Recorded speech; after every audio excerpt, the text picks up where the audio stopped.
Michelle Walker, how you doing? Precious, how you doing?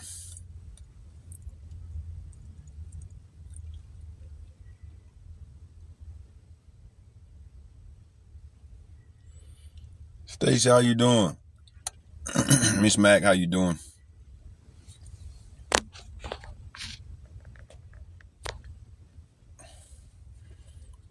Elva, how you doing? Daisy, how you doing? What up, Lucretia Thomas checking in from Vegas? Vegas, let's go. All right. What up, Michaela, how you doing? Hey y'all, what's going on, man? It's good to see y'all today, man. Y'all outside today on Thursday, huh? Y'all outside. Oh, at work. What are y'all doing? What y'all watching me at work? Gwendolyn, what's going on? The insurance lady, what's going on? Yeah, y'all outside. You know what? I just went and cut too much of my. I went and cut too much off. I almost cut my eyebrow off. Lord have mercy. What's going on? What's going on? It's good to be with you all today. For y'all that don't know, my name is Coach Paul. I am your 30-plus dating and relationship coach. This is what I do. This is what I love. I've been doing this for many, many years. I was doing it before there was ever a thing, before it was ever a TikTok, anything like that. Kiana, how you doing? So I like to come in and help you ladies anywhere I can when it comes to dating and relationships and being successful in meeting people, man. I'm telling y'all, there's nowadays when it comes to dating, you got to be on point. You got to be very strategic about how you move, how you're preparing yourself. You know, I don't suggest anybody get out here and date, especially if you don't really know, certain things about dating, and just kind of get out here and just, free for all it. A lot of people, what they do is they get dressed up. You know what I'm saying? Go outside, meet somebody, and just figure things out as you go. You don't ask any real questions. Typically in relationships or getting to know people, we don't even know the questions that we need to ask to see if I even need to go another day with you, right? Let alone another month, year, 6 months, 2 months, whatever. I need to ask the right question to find out if I even need to go another day, right? Another week. So grateful I'm not in this dating market. Sounds terrible. The dating market is not terrible. Let me say this to y'all first. When I come in here as a coach to teach y'all about dating market, a dating market is not terrible. The dating market is just a little bit more advanced. It's a little bit different than it used to be, but it's not terrible. There's people that's getting married every day. There's people that's meeting their people every day. Just because you have it don't mean it's terrible. And don't come in here thinking I'm talking terrible, because I'm not a scarcity type of person. I want all of you ladies to have an abundance mindset when it comes to dating. The thing I do is try to help you to avoid the nonsense that's out here. It's nonsense everywhere. Whatever you do, there's going to be some nonsense. You could either choose to be a part of it and get played by it, or you can learn how to avoid it and stay away from it. She says, I wouldn't call it advanced either. Why wouldn't you call it advanced, Shamika? Why wouldn't you call it advanced? Explain to me why you wouldn't call it advanced. But yeah, the thing of it is that a lot of y'all, you're dating in the same way you've always dated. None of y'all, some of y'all have made no adjustments in your life when it comes to dating. So you keep getting the same results. And a lot of times, let's be clear, the reason why a lot of y'all are not winning, it ain't the people. It ain't other folks, it's you. Yeah. A lot of times when I had a coaching call with a lady yesterday, and I had to let her know on the call that you might need to sit down and kind of like do some inventory on you. See, a lot of times as people, what we like to do in a lot of cases is we want to always blame everybody. We don't want to take any responsibility for us. We want to point fingers at everybody else. And when you do that, you're never evolving as a person. You're never becoming better. You're never maturing. You're never doing things differently. You're doing the same thing over and over, expecting different results. You understand what I'm saying? So what I try to do is just try to teach y'all little things you can look out for, little things to listen for, little body languages to watch, little things, questions you can ask. A lot of y'all ladies, when y'all start getting to know a man, the questions y'all ask really ain't questions that's really going to tell you much about a person in those beginning stages. There's different stages of dating. You got the beginning, you got the middle, and you got whenever y'all come to the climax of the situation. There's things you want to know in the beginning, because what I know in the beginning is going to tell me if I want to go to the middle. That's things I need to know in the middle. There's a different level of questions and things that need to happen in the middle. It ain't all the same. It ain't always woven the same.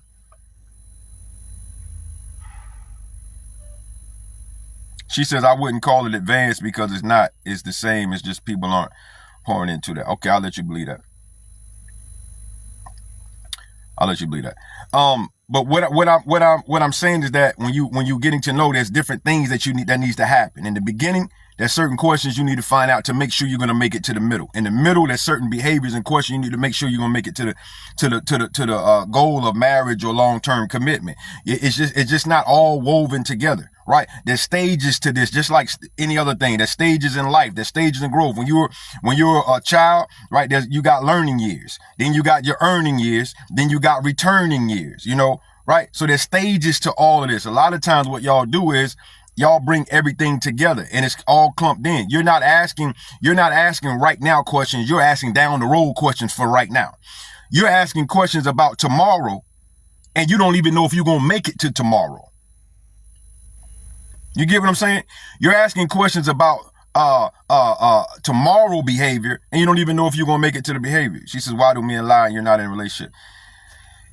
Missy, why do men lie is asking me like, why does the sun shine and it's hot outside?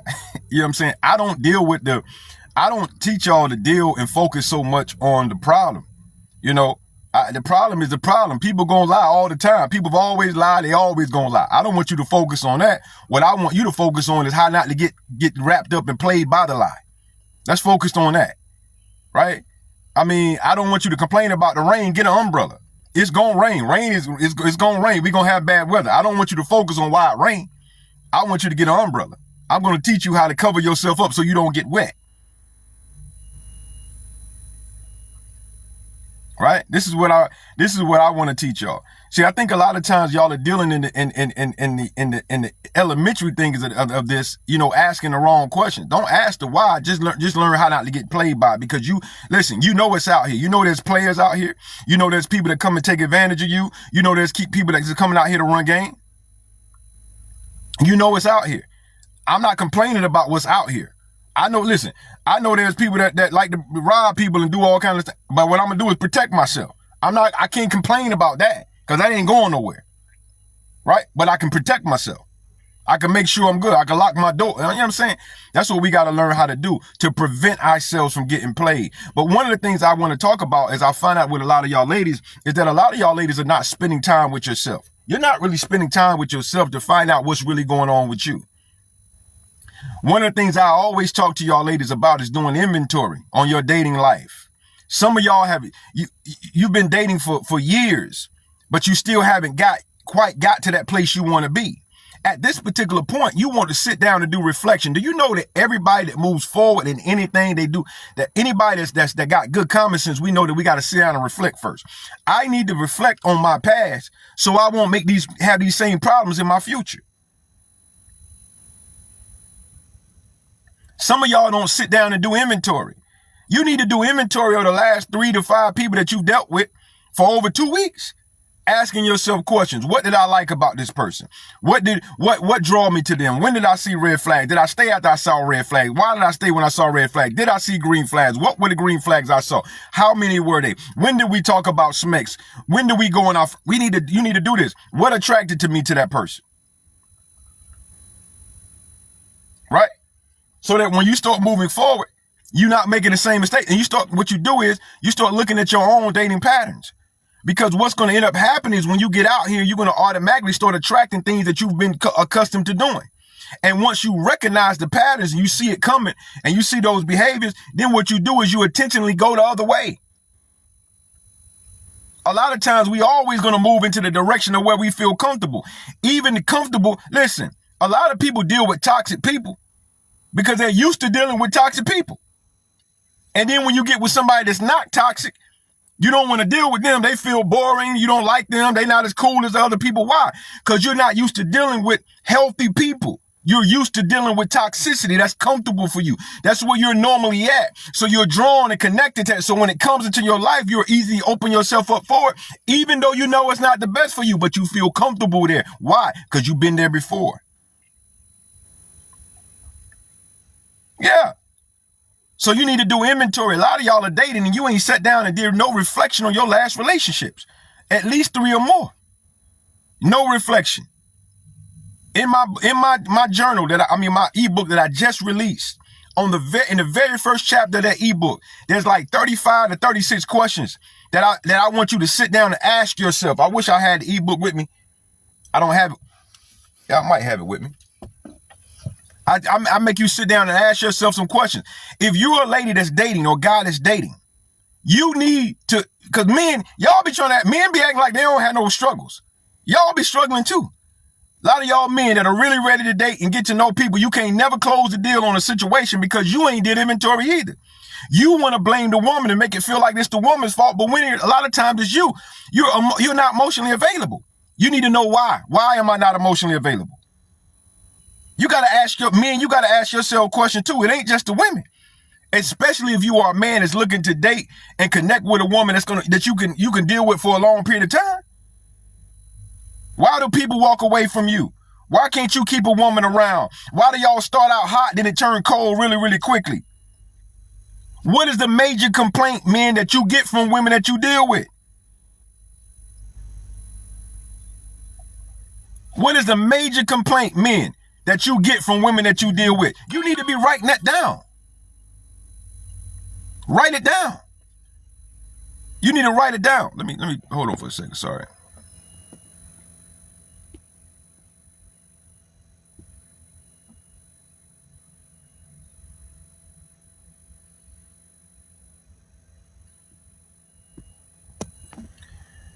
Yeah, this is how you track what's going on with you and know what you need to adjust. If you're a man and you dating and a woman is always telling you that you're not affectionate enough, you can't get mad and just leave and go to another woman. You need to deal with the reason why you're not affectionate.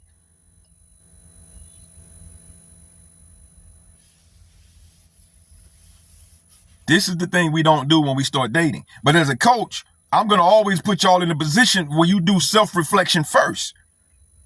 Self-reflection is the most important thing you can do before you ever get out here and start trying to date. Asking yourself questions, right? So that you can kind of get into a situation to where you can start doing things differently, meeting different types of people, connecting with different folks, and now being successful when it comes to having a relationship. Let me tell y'all something. A lot of y'all went around talking about it's pee in the dating pool. It's pee in the dating pool. That same pool you talking about pee in, I know people getting married out of that pool you talking about. Stop blaming everybody and everything and look into you. And then if you start adjusting and changing and switching up, some of y'all ladies might need call some of your exes and ask them, you know, what were some things about me that you feel like would be a hindrance to me moving forward in relationships? Ask them.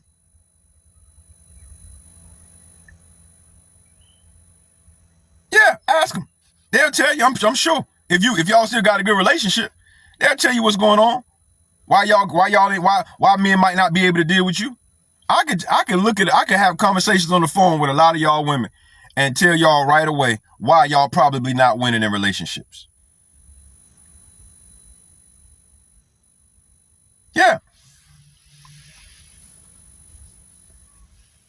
Miss Sweet November says she's done that. She loved that thought. But Sweet November, you know, a lot of women don't want to do that. A lot of people don't want to do that because they don't want to be accountable for nothing. They want to believe the lie that they were all good and everybody else was all bad. Is it okay to go to the ex-girlfriend house with gift to win her over?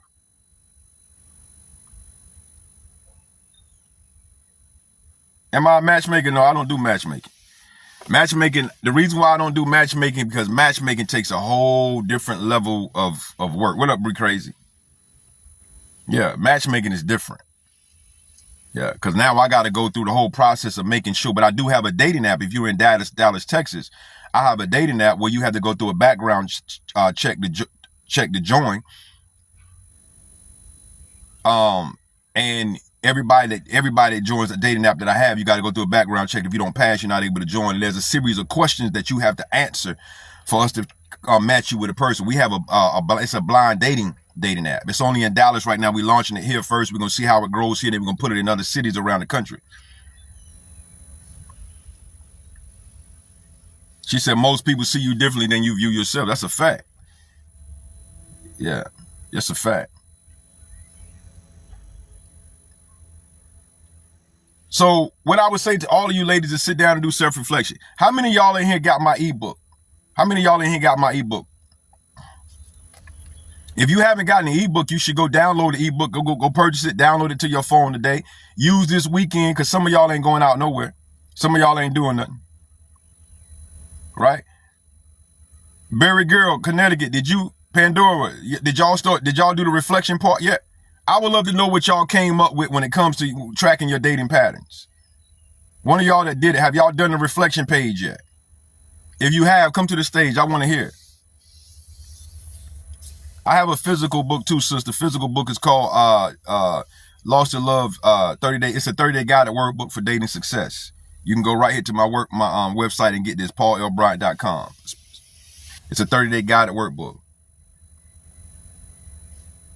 Yep, 30-day guided workbook for dating success. I always recommend you get both. You get the workbook and you get the ebook. The workbook is gonna get you started. The ebook is gonna walk with you while you're dating. A lot of y'all start dating and meeting people. A lot of people start dating and meeting people, and then when you start dating people, you don't know what to do. You forget everything Coach Paul told you on the live. Well, when you get, first of all, when you start dating, before you get out and start dating, you need to get the 30-day guided workbook. You need to get a 30-day guided workbook. Why? So that way you can kind of get yourself in a position, because I'm going to deal with you in this 30-day guided workbook. We're going to ask questions about you, where you at, how you doing, what you know, all this kind of stuff in the 30-day guided workbook. You take 30 days to get yourself together. And then when you get out here, after you finish the workbook and you get out here and start dating, then you get the ebook, because the ebook is a quick reference guide. What it does, it references key things that you need to know while you're getting to know somebody.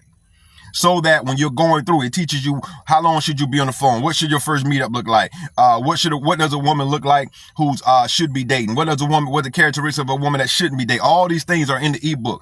One of the things I do is I got plenty of resources for y'all to be successful. The problem is a lot of y'all don't take the time to buy into the resources so that you can use these to be able to. Now, a lot of y'all have bought them, because I think that 30-day guided workbook probably done sold over like 380.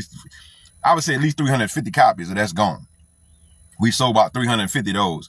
The ebook, the ebook's only been out for like a month and a half, and already we sold like 125 of those. So people are getting them, but I don't want you to just get them and take them and put them home on the shelf. I want you to use them. I want you to do the work so you can get out here and then, you know what I'm saying, and be successful. A lot of y'all just don't do the work. I'll coach y'all and tell y'all things to do in the books and the resources. Y'all won't do it. And you go right back out here and do the same thing that you've been comfortable doing and still losing. What I'm telling you to do is going to make you uncomfortable, because it's going to change your whole approach to dating. How you date, what you do, how you move, it's going to be totally, totally different when you start doing what I asked you to do.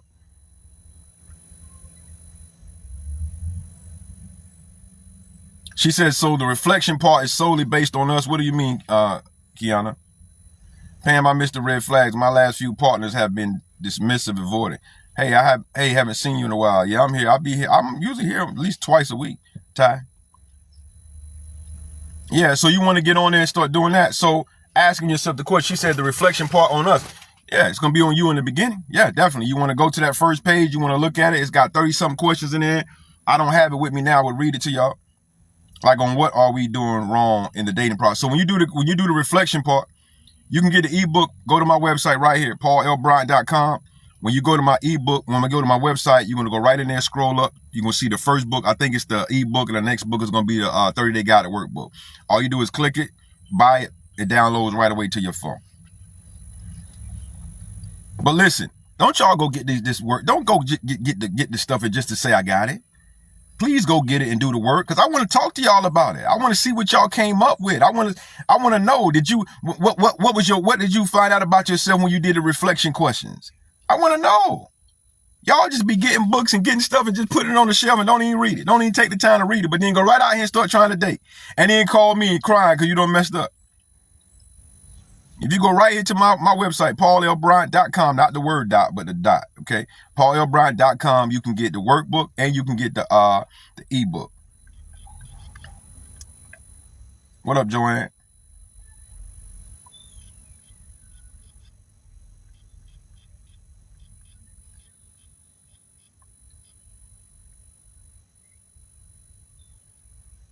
Yeah, so when you go to my website, this is what you're going to see. You're going to see me at the top, right here. see me, and then when you scroll up like that, right there is that's the ebook. And then you got the 30-day guided workbook right down here. So it's easy. It's an easy find. You could book a call. You could join the dating my dating training and all that right there. So the first blue tip right here, y'all can see that right there. Ebook.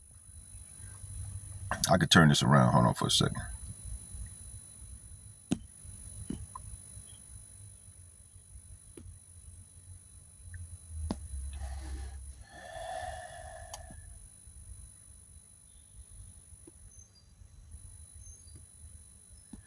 Yeah, there go right there. Y'all can see that. So when you go there, right here, you'll see it, okay? It's for, yeah, she says that for women in their 60s, it's for everybody. 30 and up. It's for everybody 30 and up. Anybody that's dating, ages really 20s, you can get it as well. But definitely 30 and up, you can get the ebook. Yeah, go get the ebook, go get the 30-day guided workbook, do it. While I'm on here real quick, anybody got any questions, anything y'all need to ask me or whatever? Any questions about dating that I need to answer that we want to talk about? Anything y'all want to kind of like talk about really, really quick?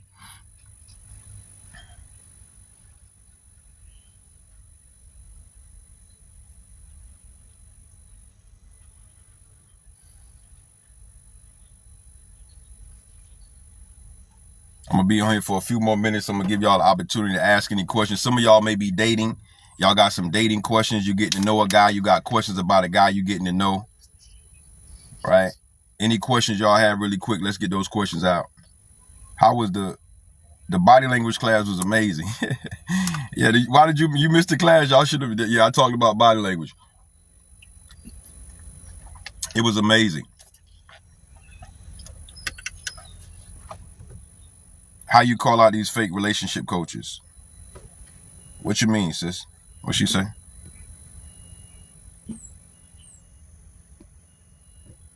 What do you mean? You know what? One thing I noticed about a lot of y'all, I don't know, I'm not speaking negatively just about her, but a lot of y'all are just negative. A lot of y'all are negative. And I understand why your life probably in a lot of times ain't going the way direction. Negativity. You know what brings blessings and benefits to your life is when you're grateful. And you don't spend time worrying about who's fake and phony and who's not, who's real. If you meet somebody that's fake, leave them alone. If you find somebody that ain't real, leave them alone.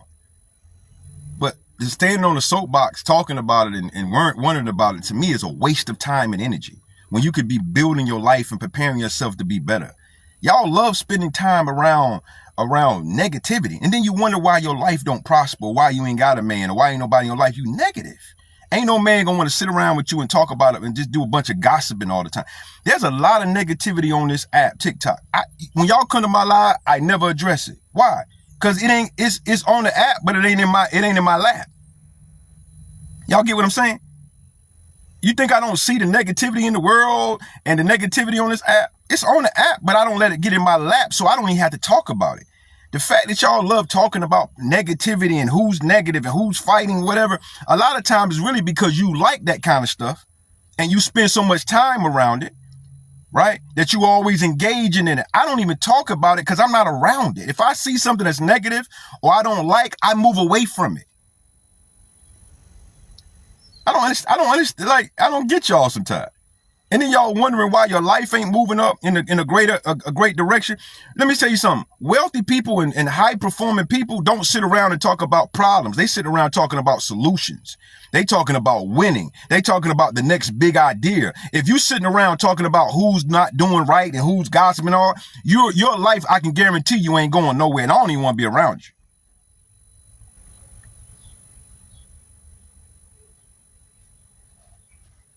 I started communicating with a guy who said he has a friend, how to move in the situation. What, sis?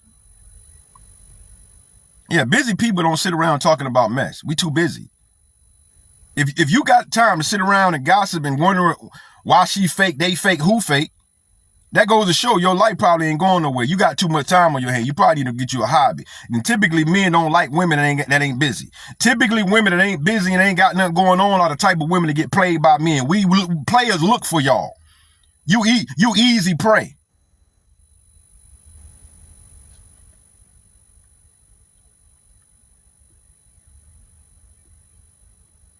I started communicating with a guy who said he has a friend. How do I move? I don't understand your question, sis.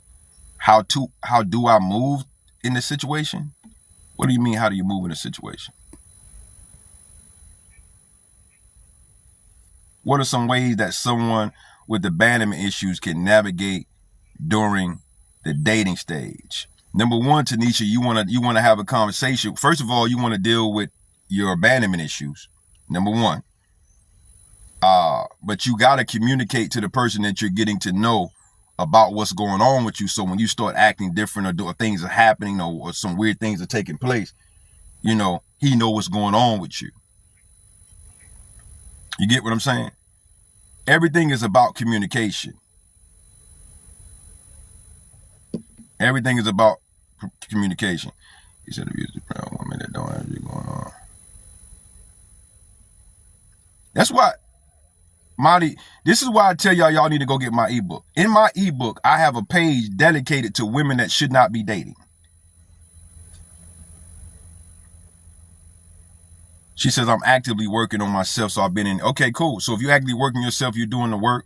Because I never tell people you got to be to the finish line before you start getting out here moving around. My thing is that you understand what's going on with you and you're dealing with it and you know how to work in that situation. That's the main thing, because a lot of people got problems they don't even know how to work through. It's just there.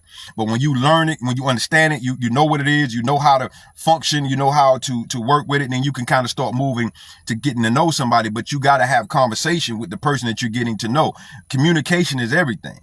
Communication is everything. Now, if you start to see your issue of abandonment starts to affect what you got going on, you might want to pull away from that situation and continue and pull away and continue to do work on yourself. A lot of times, the way to tell where you are is to actually get out here and start meeting people. That's going to, sometimes in a lot of cases, it's going to let you know, are you really ready to move forward or you're not?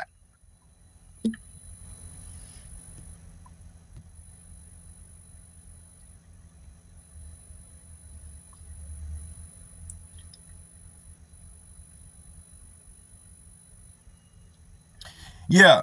So in my ebook, you go right here to my website and get it. In my ebook, I talk about the types of women that should be dating and shouldn't be dating. I give you characteristics of both. The characteristics of the woman that shouldn't be dating, the reason why I put them in there is because typically if you fall into the category of the woman that shouldn't be dating, you got 5 or more of those things happening. What's going to end up happening is that you're going to meet a lot of dudes that's going to come in, take advantage of you, take you for granted, play with you. They're never going to commit to you.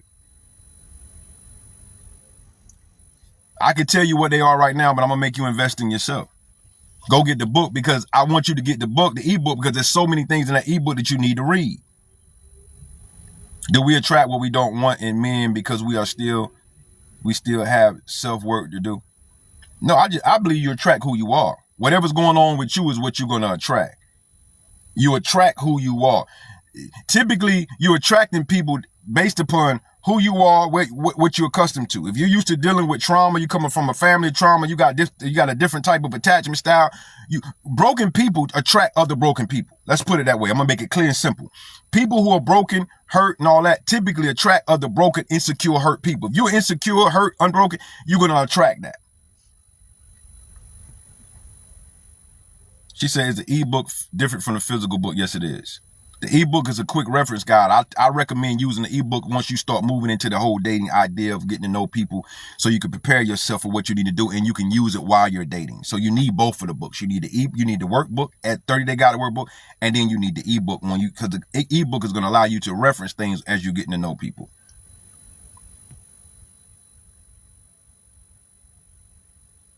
She said, I keep attracting the same type of men. I see that I am now quicker to identify issues and leave. So if you keep attracting the same type of men and you know that, then you need to be intentional about attracting somebody different. Typically, when we attract the same type of people, first of all, you got to understand, we're always going to be drawn to what's familiar. That's just is what it is.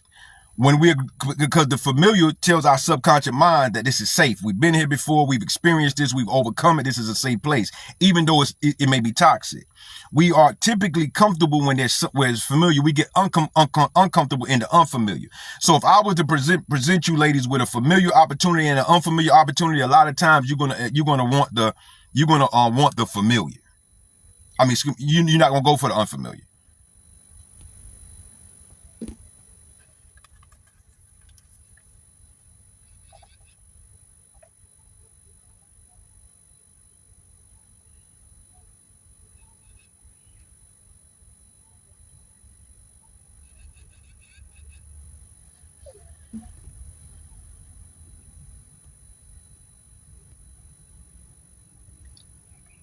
I feel like you invest too much about what women need to do to cater to men. I never see any men. Person ebook to learn how to be a better partner to women. First of all, and I'm gonna say this to you, y'all on one today. Y'all, a lot of y'all don't know me, huh? A lot of y'all must be new to my live. Like that comment right there means that you must be new to my live. You gotta be new. Are you new? Because I'm about to, give you the real about this. I don't want to do that to my guests. I'm gonna give you the benefit of the doubt today. Okay. Are you new to my live? Because yeah.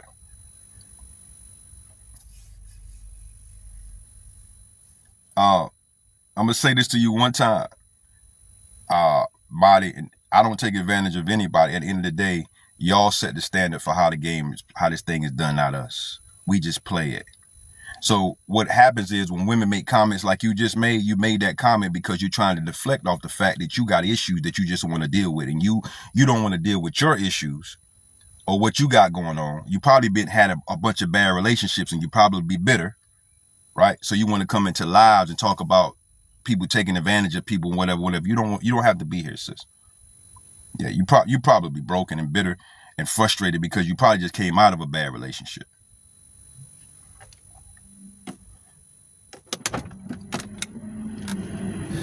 Yeah, I'm gonna be on here for a little minute. I thought you said a couple hours. No, I didn't. I said the next hour. I'm gonna just take your food up there. Okay, what you gonna go to the Goodwill? To the thrift store? No. You gonna go up there and chill? No. You gonna give me some money? For what? So I go to the thrift store. Yeah, what you trying to buy? Well, what I could. Just whatever I want. Yeah, I'll cash up you $40. Yeah, it looks nice. I'm gonna go put your food up there. Okay.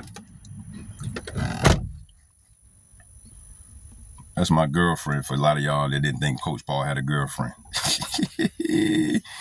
That's my baby right there.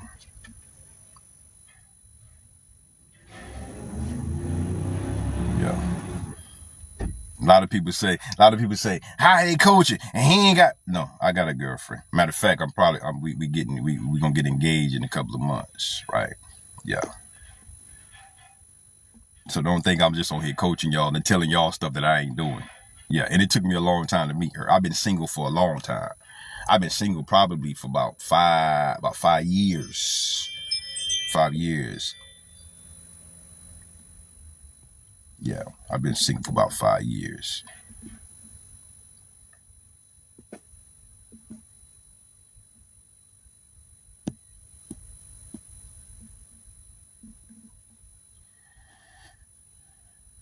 Yeah.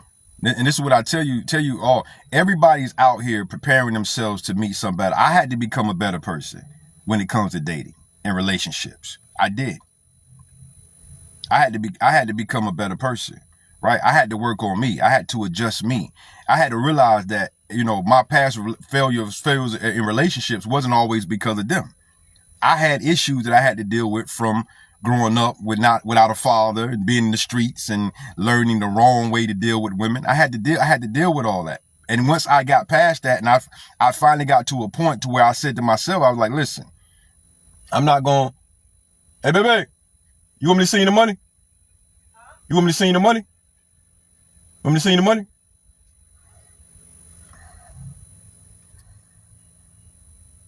Y'all hold on one second.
All right, y'all, I'm sorry. I'm back. I'm sorry.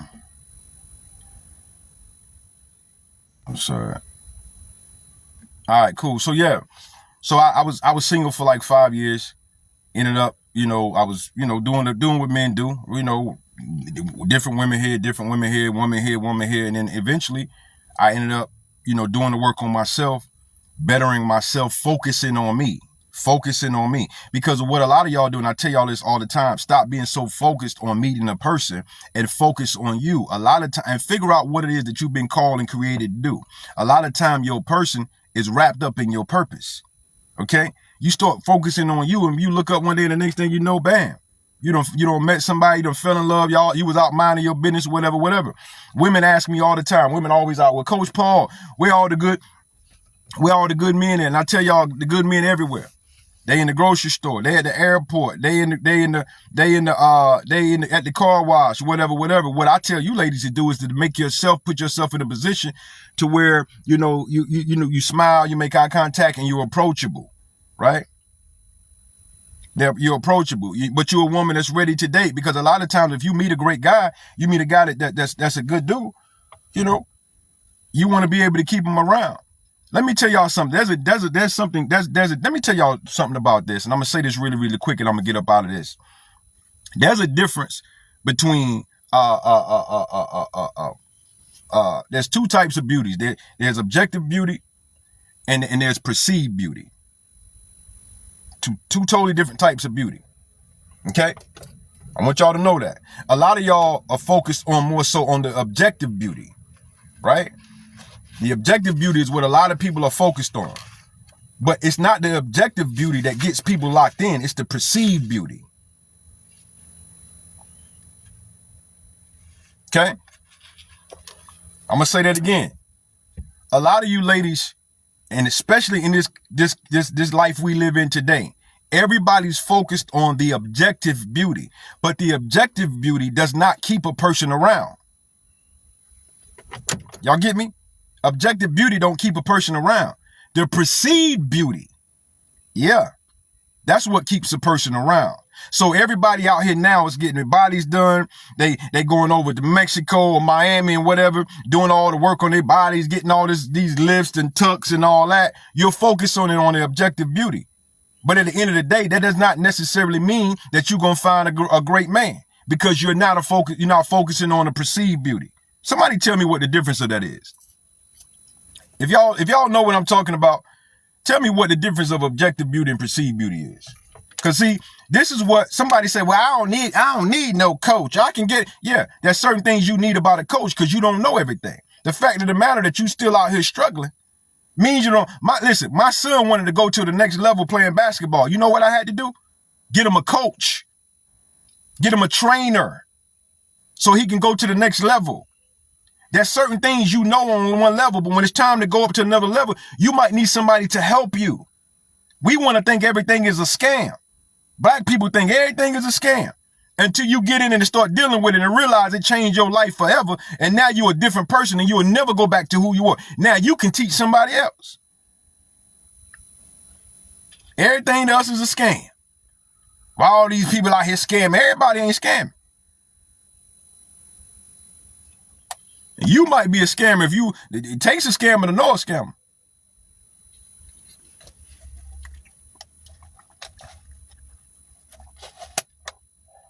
She said perceived beauty is character. Exactly.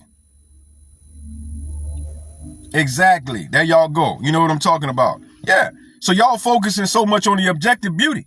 Everybody's nowadays objective beauty. But that perceived beauty is what's going to keep a man around or keep a relationship together. That's why men, a lot of times you will see a woman or a man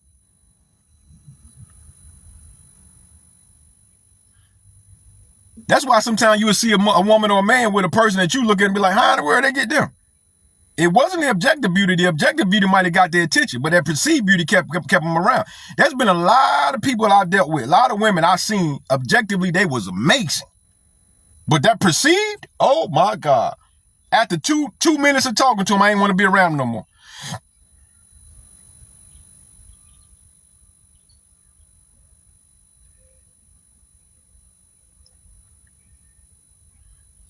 Miss Melanie says her outside beauty does not meet society standards, but my inner beauty is all that. That's good. And the thing about objective beauty, this is the thing we don't understand. Objective beauty changes. Objective beauty changes. Objective beauty standards change. We can't be so focused on that. That changes from decade to decade, century to century, whatever. It changes. So we so locked into objective beauty, right? You out here and see, let me tell y'all something. This is where a lot of these women and a lot of these people out here right now getting all this work done to their body, this is where they gonna get in trouble.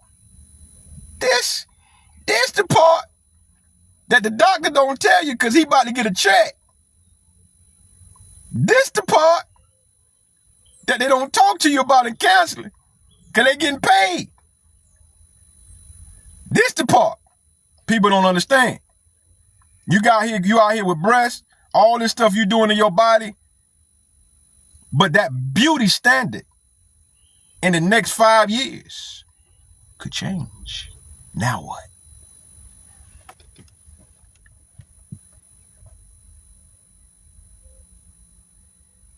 Now what?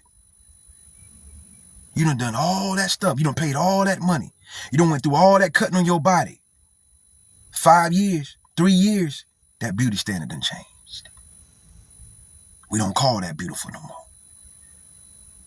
Now what you gonna do?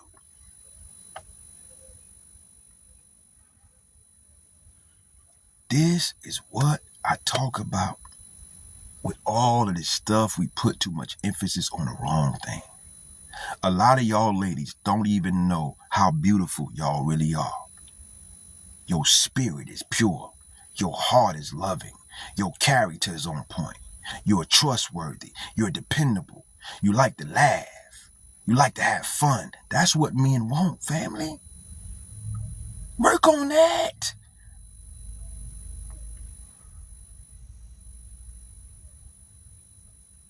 Work on that. Work on the perceived beauty. Focus more on that. Now, of course, you want to go to the gym, work out for your health purposes, and of course, to look good too. Don't get me wrong. But that shouldn't be your main focus.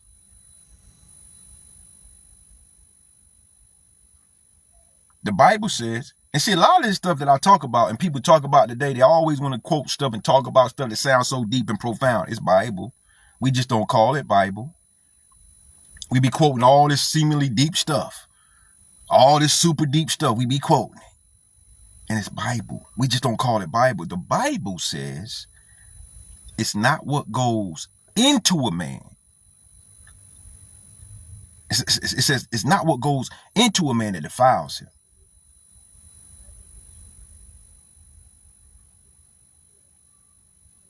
It's what comes out of a man. That's Bible. That sounds like objective and perceived to me. It's not what goes into a man that defiles him. It's what comes out of a man that defiles him. That sounds like objective and perceived beauty to me. So what I would say to all of y'all ladies, stop focusing so much on the objective beauty, because the beauty standards change. I remember one time in society, Marilyn Monroe was one of the most beautiful women they were. Marilyn Monroe or whatever, and she was a big lady. And then it changed. Now you had to be super thin and frail to be beautiful. Then it changed to one time, I remember back in the 90s, women used to wear, little short bob cuts and all that kind of stuff. That was beautiful. Now, you ain't beautiful unless you got weave. It changes. Only thing stays the same. Only thing that stays the same is perceived beauty. One of the things I'm gonna say to y'all ladies, and I talked about body language the other night, and let me tell y'all, let me break this down to you. I can't give y'all everything because this is what I teach in my class, and I ain't gonna come and give y'all something for free that they pay for. But I will tell you this, ladies, when you're having conversations with men and you're talking to men, right?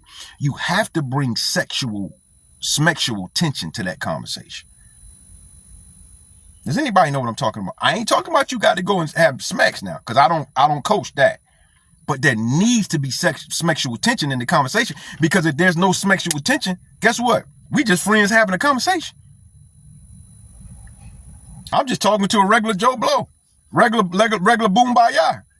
But if you're talking to somebody that you're interested in and they interested in you, y'all ladies have to learn how to add sexual tension to conversations. How many of y'all know how to do that? Put a one in the comment. What up, Amanda? What up, Trish? How many of y'all know how to do that?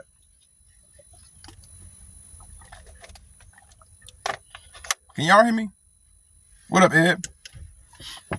Can y'all hear me? I don't know. My phone. Is my phone all right? Yeah. All right. Y'all say y'all know how to do it. Okay, cool. I want somebody to come up to the stage and show me how to do it. Hold on. She says, I'm not sure what you mean. I want somebody to come up to the stage and show me how to do it. I see y'all yeses. I'm going to invite y'all up right now. I want to see.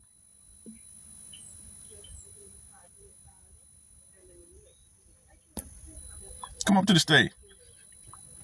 Y'all say y'all know how to do it. Let's see. Come, let me see.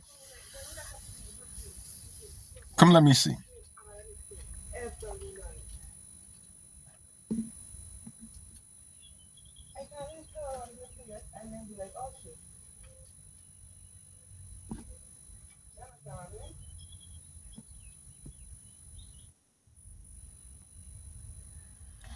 Where y'all at? Where y'all ladies at? Where y'all ladies at? Y'all say y'all know how to do it. Kathy, you say you know how to do it. Eb said you know how to do it. Manly, you say you know how to do it. Y'all know how to add sexual attention to the conversation, because this is what needs to happen in conversation. Typically, a lot of time when y'all ladies start talking to a man, it turns into a friend zone situation in a lot of cases, because there's no sexual tension that's added to this. This is a part of attraction. Okay? This is a part of attraction, but you got to do it in a way that's subtle, that's sexy, that's flirty, and that keeps that man's attention. This is what keeps that whole thing happening, because outside of that, guess what it is? Outside of that, all we doing is having a conversation. What up, NTG? That's all we doing. So I see a lot of y'all. So put in the comments again, how many of y'all ladies know how to add sexual tension to a conversation with a guy? Put a one in the comment.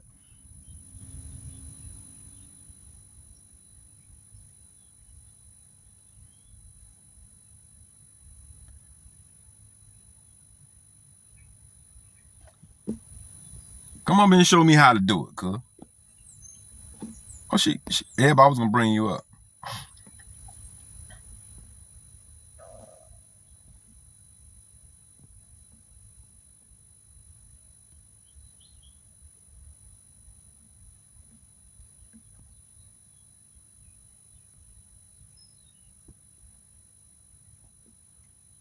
I'm sending y'all invites. Don't let your heart start beating fast. As soon as y'all see me invite y'all, your heart be like this. Where my thing at? This is what y'all heart sound like.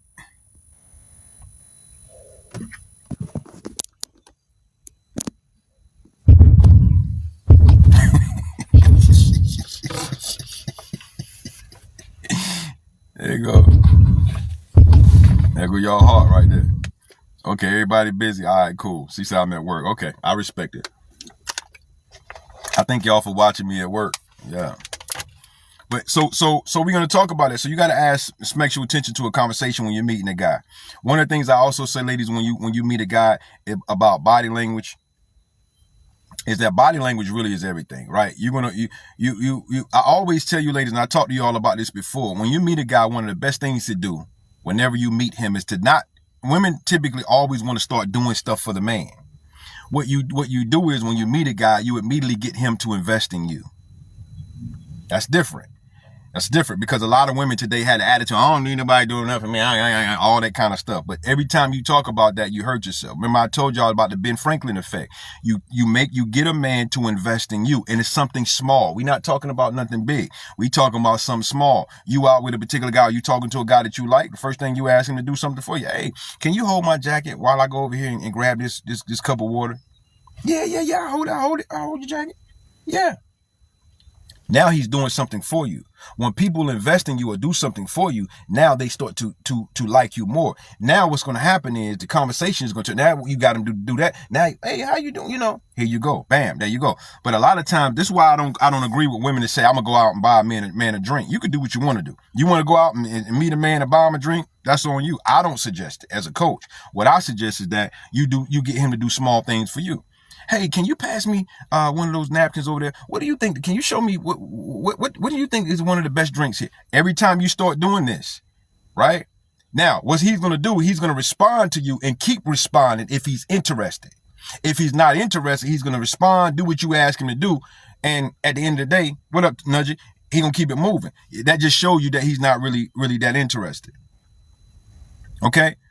Let me ask y'all ladies a question. What do you think is one of the biggest flirting techniques a woman can use? What do you think is one of the biggest flirting techniques a woman can use?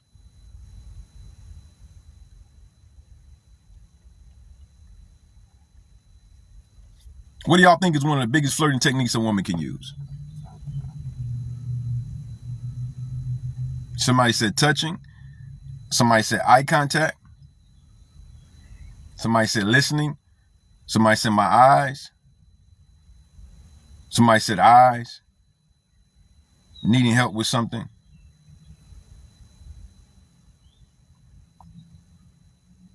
The biggest flirting techniques a woman can use. The biggest technique a woman can use is, guess what?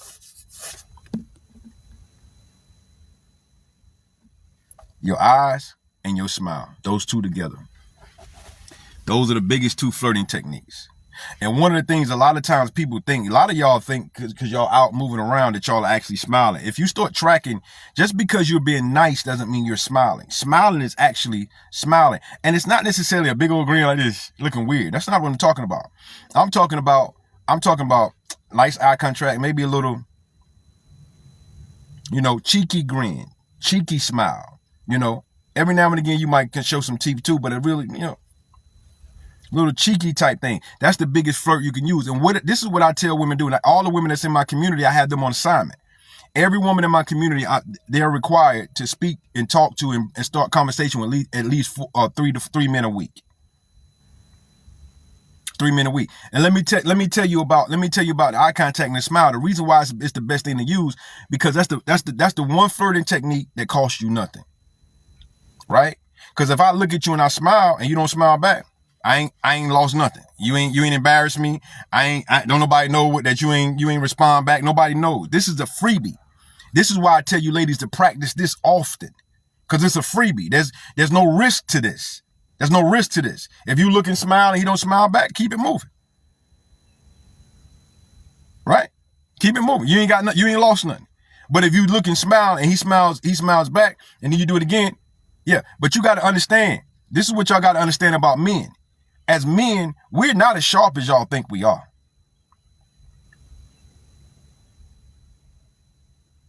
Right.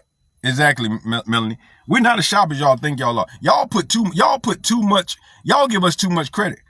The majority of men, because a lot of women want to complain that men ain't approaching women. The majority of men ain't approaching women. I told y'all this before. If you get a man that's walking around approaching all the women, and he knows everything to say, he's very confident, he don't seem shy at all, it's because he does this all the time. He's doing it and he's good at it because this is what he does, and that's probably a guy you don't want to deal with. Right? It's usually the guy that's in the cut, a little shy, a little awkward when he comes to talk to you, he's a little nervous, because typically when men are really, really attracted to you, it makes them a little nervous. I don't care who it is. It could be Denzel Washington walking over to you. If he's super attracted to you and really attracted to you, guess what? It's going to make him extremely nervous. He's going to be nervous. He's going to be a little bit, off, awkward, whatever. But when you get that guy that ain't nervous, he's just extremely confident. He's walking over like, yeah, it's me. This is because this man do it all the time. And this is probably the guy. He's probably a player. She just said it. The majority of men that's actually approaching women today is a lot less than what y'all think.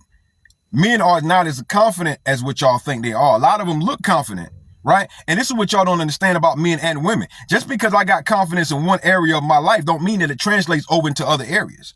I could be confident in business. I could be confident in the boardroom. I could talk in the boardroom and close deals like nobody business. But I'm afraid when it comes to my romantic life. My romantic life is out of whack. Why? Because I'm nervous. I don't know what to say. I don't know how to do this. I feel awkward. I'm afraid of rejection. So a lot of times, ladies, a little smile or something for a man, right? Kind of get his attention. And then let me tell y'all something. If you smile at a man one time, my boy NTG in here, he probably can vouch for this. A lot of times with us men, we don't pick up on body. Let me tell y'all this. Women are way better at picking up on body language than men are. Way better. Matter of fact, it's a study that says women have about 62 receptors in the brain, something like that picks up on body language. You know how many men have? How many of y'all think men have? Women have about 62 or more receptors in the brain that picks up on body language. How many receptors do you think men have? Tell me what y'all think.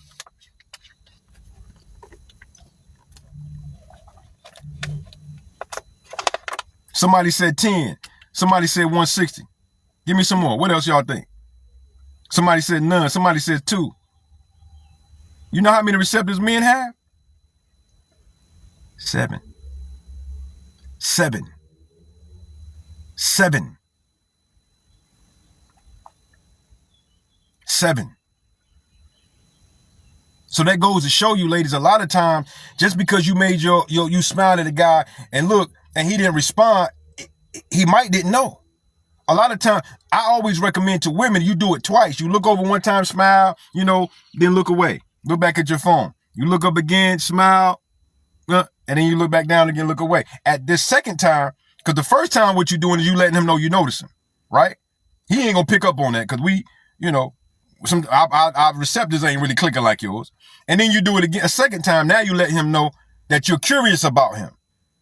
First time, I notice you. Second time, I'm curious about you. At this particular point, once he catches that second one, he's for sure that you're looking at him and thinking about him. At this particular point, he wants to make a move on you. NTG, no. Men, a lot of times, listen, it takes us a while to really make sure that she talking to me? Yeah, ain't nobody else around. Yeah. Okay, let me just chill and see if she do it again.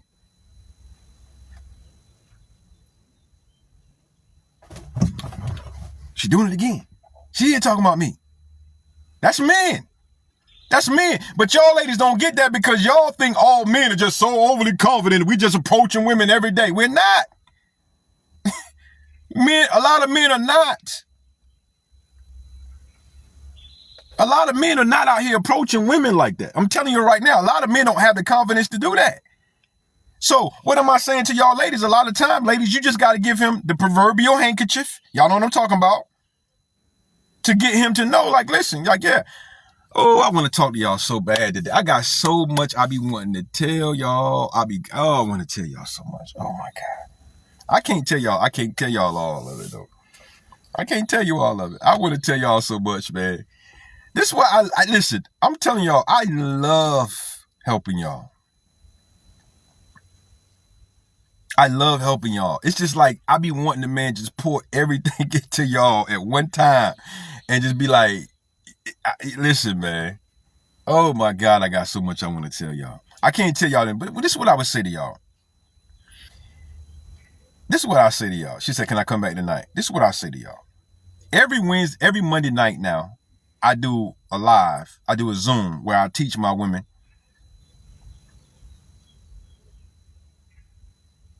She said, this is the first time I've seen you before, Serena. Hey, Serena, let me give you a cheer for being here for the first time. Yeah, I always like to welcome my first time. Yeah. And the thing about, let me say this. The thing about, ladies, y'all got to understand about us, right? Here's something you got to understand about men. We love when y'all give us assignments because we want to show y'all that we can live up to the task. I'm a man. I'm a man. What you need, I got you. Y'all ladies have to get from the place of thinking that you have to do everything for yourself. Because whenever you dealing with a real man, We want to do things. We want to make sure you good. Y'all heard my girl just now ask me for money. What? You need money? Here. We love that. You got to give me something to do. But y'all always talking this independent man. I don't need no man. I can do it on my, I don't need. And every time you do that, what you're doing is you're pushing a man away. You're not drawing him near. You're pushing him away because men want to come in and make sure you good. Thank you, Shataya King. And you got to let him do it. Just because you can don't mean you have to. Let the man do it.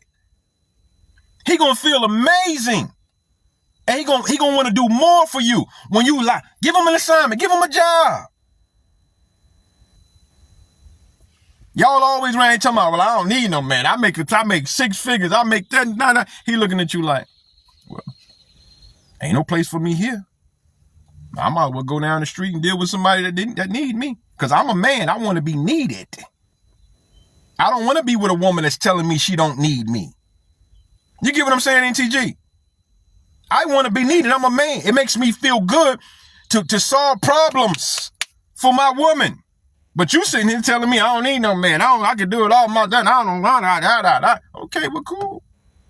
Cool. I go down. I might as well go ahead somewhere else. This mentality has hurt a lot of women in relationships. That mentality right there hurt a lot of y'all. Because y'all trying to prove a point where there's no point that need to be proven. We don't even want to hear the proof. Let me tell you something. If my girlfriend asks me for anything, not just my girlfriend, my mama, my sisters, when they come to me and ask me for something, I feel so proud because I'm like, dang, they could have went to anybody, but they came to me. They must know that I'm able to handle the task and I'm going to make sure it's done. I stick my chest out then. So what am I saying? So when y'all are dealing with men and you getting to know a man or you sitting beside a man or you talking to a man, this is what I want y'all to say to him. Say you just met a man, you flirted with him, whatever, he done came over and talking to you. Now you're going to give him something to do. This is what you're going to say. You're going to do it just like this. This is what you're going to say. You're going to say, you know what? I really need your help with something. Ooh,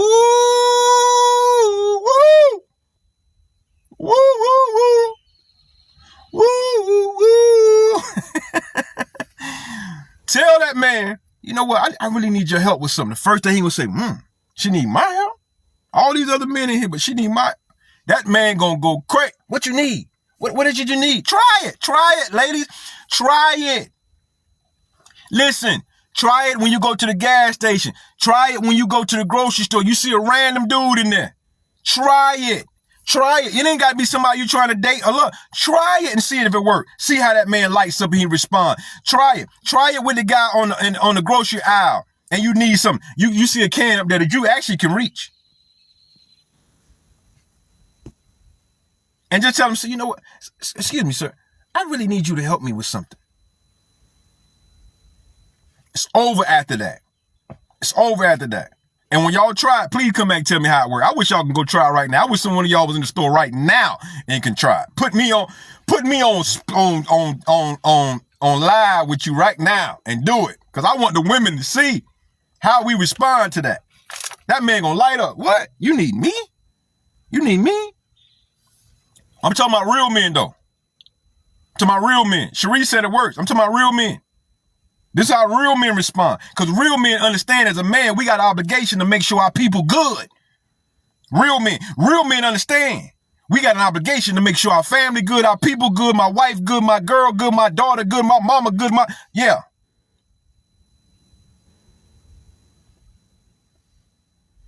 Because when a woman asks her man for something, we listen, all we want to do is solve problems.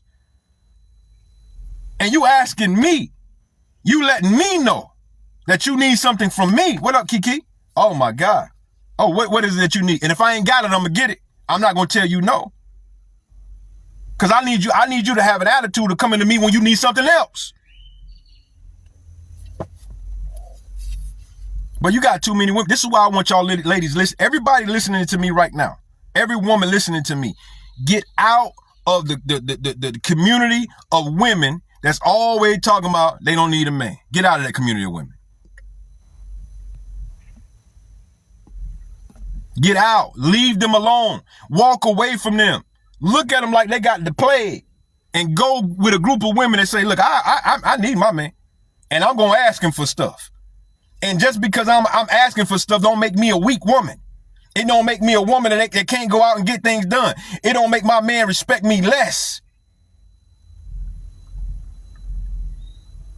NTG, you the only man in here right now. Can you come to the stage for me, bro, and let these women know how I want you to talk. Can you come and talk to me?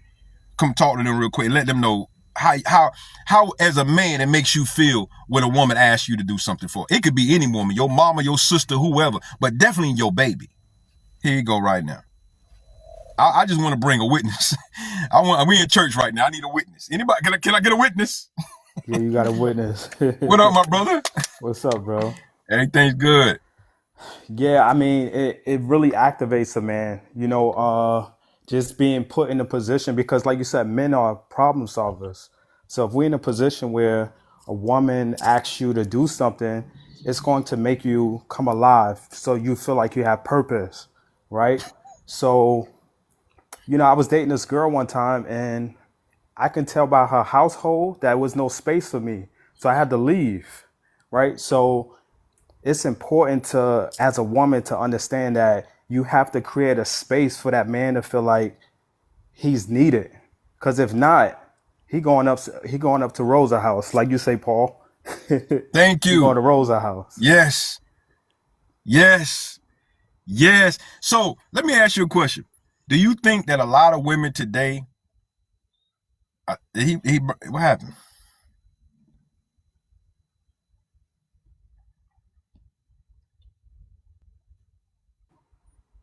Go ahead, P. You went over to Rosa house, then. He went to Rosa house real quick. So do you think the culture today, especially this new generation of rhetoric and all this mess, has done a lot of women a major disservice when it comes to this situation here? Like, have we lost the art of that, you feel? Yeah, I think that the hyper popularization of being independent. So let me be clear, right? It's nothing wrong with independency, right? Right. But within independency, you have to create a space because certain things you don't have to even say. A person can kind of tell that I don't need you, but I want you, right? So I think it's important as for a woman to understand that, I can do all of this myself, but I'm going to still create a space and not pick up throw out this trash. Whew. So I can make you feel like, go ahead and take out the trash, So within being single and also being single can also put you in a place where you get so used to doing everything on your own that you got to create a space for that man to do the things that he would normally do. And I like that. I like the fact that you also put emphasis on the fact of, a lot of men, I retract. So the emphasis that you put on the fact that this applies for real men, not regular. This doesn't apply to everybody. Because of course there's clowns out there. This doesn't apply to them. We talking about real men that actually, know what it is to be a man who put in the work to actually fill in those gaps where you don't have to tell him to do certain things. That's what we're talking about. We're not talking about, regular guys. But yeah, I think that it is a culture where, it's talked about a lot where, it's prideful, but it's coming upon a woman to create that space. And vice versa for a man, it's also imperative to create that space, that safe space for her to feel like she can let her hair down, knowing that he is going to step up and do these things to make sure those gaps that she left open for him to fill, that he's actually going to fill them. But that's being intentional, understanding people, and just putting in the work to become the best version of yourself. And I think a lot of people, they don't put in that work to become that. So NTG, while you up here, this is a woman that just asked. Her name is Gwendolyn. She asked a great question. She says, "How do you know the difference between a real man and a guy who's not a real man?" Yeah, I think one way of knowing is doing intentional things like, let's say for instance, you got the dude over and you was about to take out the trash. Don't take out the trash, because a man is going to realize these things and say, wow, this trash is full. I'm going to do it automatically because it's in me, right? So certain things is in a person, and you can kind of, so it's just pretty much creating those spaces to see how he reacts to them without telling that person to do it. Because if you you gave a great example of a time where, instead of asking a person, do you go to church on Sunday, you ask them, how does your Sunday look, right? Because you don't want to walk the person into the answer, so you Yes. have to create a trap, so to speak, for them to actually activate what they normally do. So that's one way of kind of knowing, a real man, because a real man is going to just do certain things. It's just in our nature, right? Yes. So I think that's definitely one way of knowing it. Just kind of creating those spaces for him to do certain things. Like, for example, that you need to get gas. You're about to meet up with him, and y'all gonna be riding inside your car. Don't get gas yet. So when y'all drive, you go stop to get gas, and if he don't move, he's still in the passenger seat. That says a lot about him. He's probably not, So that's without saying. Certain things need to be activated. Now, of course, there's certain things that you have to activate and kind of lead to it, but without saying it. But for the most part, you don't want to kind of lead people into who they not, because they're gonna show that representative to get what they want, and then after that they disappear. They're gone. And here's the thing: if when you talk about a real man, all you got to do is simply look at the things he value most. Look at what he put his top what is his priorities in his life. If he's a man, listen. If he's a man who prioritizes his finances, his resources, he prioritizes his looks, he prioritizes you, he prioritizes family, he prioritizes friends, he prioritizes hard work. This is a real man. The priorities are different. Correct. Dudes that ain't really got them, their priorities are, I'm playing the game. I'm all kind of crazy priorities. All you got to do is watch his priorities. What does he put his priorities on? And that'll tell you what type of dude this is. If you talking to this guy, a real guy, and you tell this man, you say, listen, I got something going on with my tire. And he say something like, oh man, what you gonna do about that? Or what you need? A real man, what he gonna say is, something going on with my tire. Oh, where the car at? Let me go outside. Let me go at that. That's what he gonna do. I always tell ladies, NTG, this. Ladies, any man that's in your life that cares about you, it could be your dad, your grandfather, your uncle, your cousin, people that you know, if you call them right now, they're going to go to war for you. Look at the sense of urgency that they have for you when you have an issue, because they love you. So that sense of urgency for you is through the roof. If you're dealing with a man that don't carry that same sense of urgency about you, you got a problem. This man's supposed to love you. He's supposed to care about you. But there's no sense of urgency about any of your problems. What? Would your daddy, your granddaddy, your uncle, your cousin, your brother, would they have that? Would they treat you like that? No. You got to watch how his sense of urgency is when it comes to you. Go ahead, NTG. I agree. So, for example, like the tire example that you gave, periodically somebody may call me and say, hey, I need this done, or like just regular conversation. I instantly activate how can I insert myself, whether it be my time or my resources, because that's just how I operate, just as a man, just knowing that you can fill in certain gaps. Yep. And of course, you don't want to over insert yourself where now you burnt out, but you do it at your capacity, but you can kind of tell the difference between a real man and somebody that's just, they just want something. It's like quid pro quo, I do this for you, you do this for me. And then, that's what it is. You don't want that type of relationship. You want somebody that's going to actually, do something intentional without any strings attached, because if not, it can get real spooky. Watch this. I'm gonna do something real quick. I'm not gonna tell NTG what I'm doing. but I'm gonna do something real quick, and then I'm gonna explain this in a minute. So NTG, I'm gonna ask you a question. So I'm gonna ask you basically, if you had to describe your ideal woman, describe your ideal woman to me.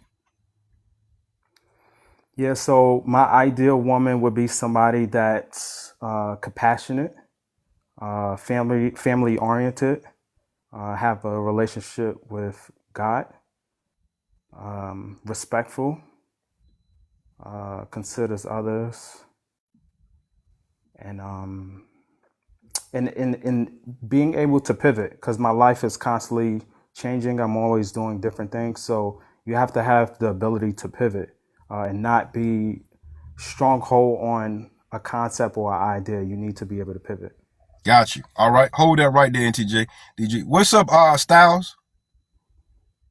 Oh, what's up, y'all? How y'all doing? I'm sorry. I'm trying to pull my picture up. My bag. I just wanted to bring you up real quick because I saw some men in here, and I just need some support from y'all right now. So NTG, okay. So Styles, what would your ideal woman look like?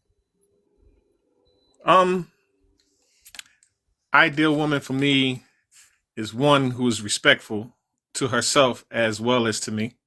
One who is in tune with me. And I mean, kind of everything NTG said, but at the end of the day, we know that we all have some baggage. So at the end of the day, I'm willing to respectfully see where we can go if I can deal with it. I'm at 52. I'm learning that is what you can tolerate more so than anything. I know she's not gonna be perfect, but I expect her to I hate to say that word expect, but I would hope that she would be an God-fearing and majority, like, just on point financially, socially and everything, but yeah. Everything takes time, All right. Now, let me break this down and tell y'all why I asked this question. Now, I just asked two different men, don't know each other, different ages. I think my brother said, Styles, you say you in your 50s? Yeah, I'm 52. NTG? You can call me Jermaine. You can call me Jermaine. Okay, Jermaine, you say you in the 50s. NTG, how old are you? 37. 37. Two different age groups. Listen to this, women. Do y'all not notice when I asked them what their ideal woman was, not one of them talked physical. Neither one of them said anything physical. They talked about internal. What does that mean, Coach Paul? It means this. Men are not as caught up on the physical, especially when we're ready to settle down, as y'all think we are. Yeah. We're not. When a man is ready to settle down and he knows where he is in life, he's ready to get it. We understand physical is good. But if you notice, neither one of these dudes said, I want a woman 6'2". Listen now. I needed to be 6'2". I needed to have a beard. I needed to have a body. Neither one of them said that. They said, great character. They talked about character, church, whatever, all those things. Because men who understand love and understand what it takes, we're not as focused on the physical as y'all like to think we are. I wanted to bring another man up to the stage to ask him because I wanted to have three voices to say the same thing. But this is what y'all got to understand. The culture and the society has put us in a place to make us think all the wrong things about relationships.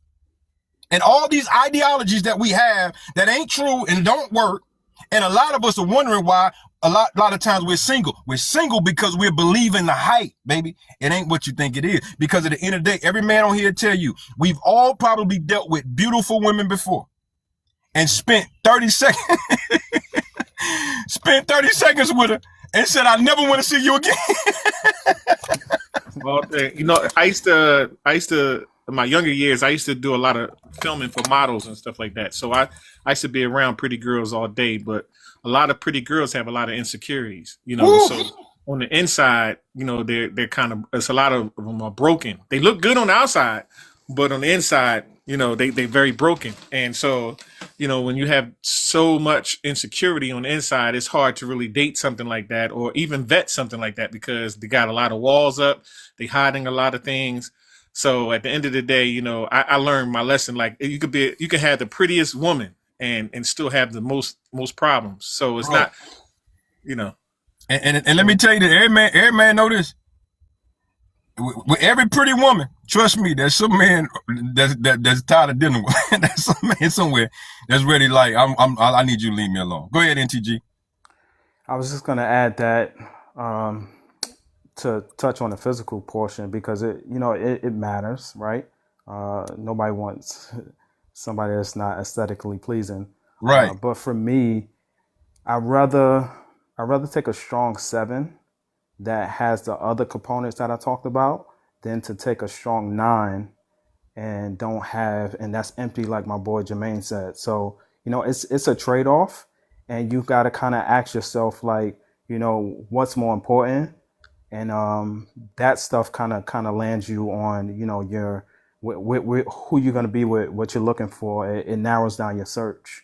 Listen, like I said when we first came in, objective beauty is gonna get my attention. Perceived beauty is what's gonna keep me there. You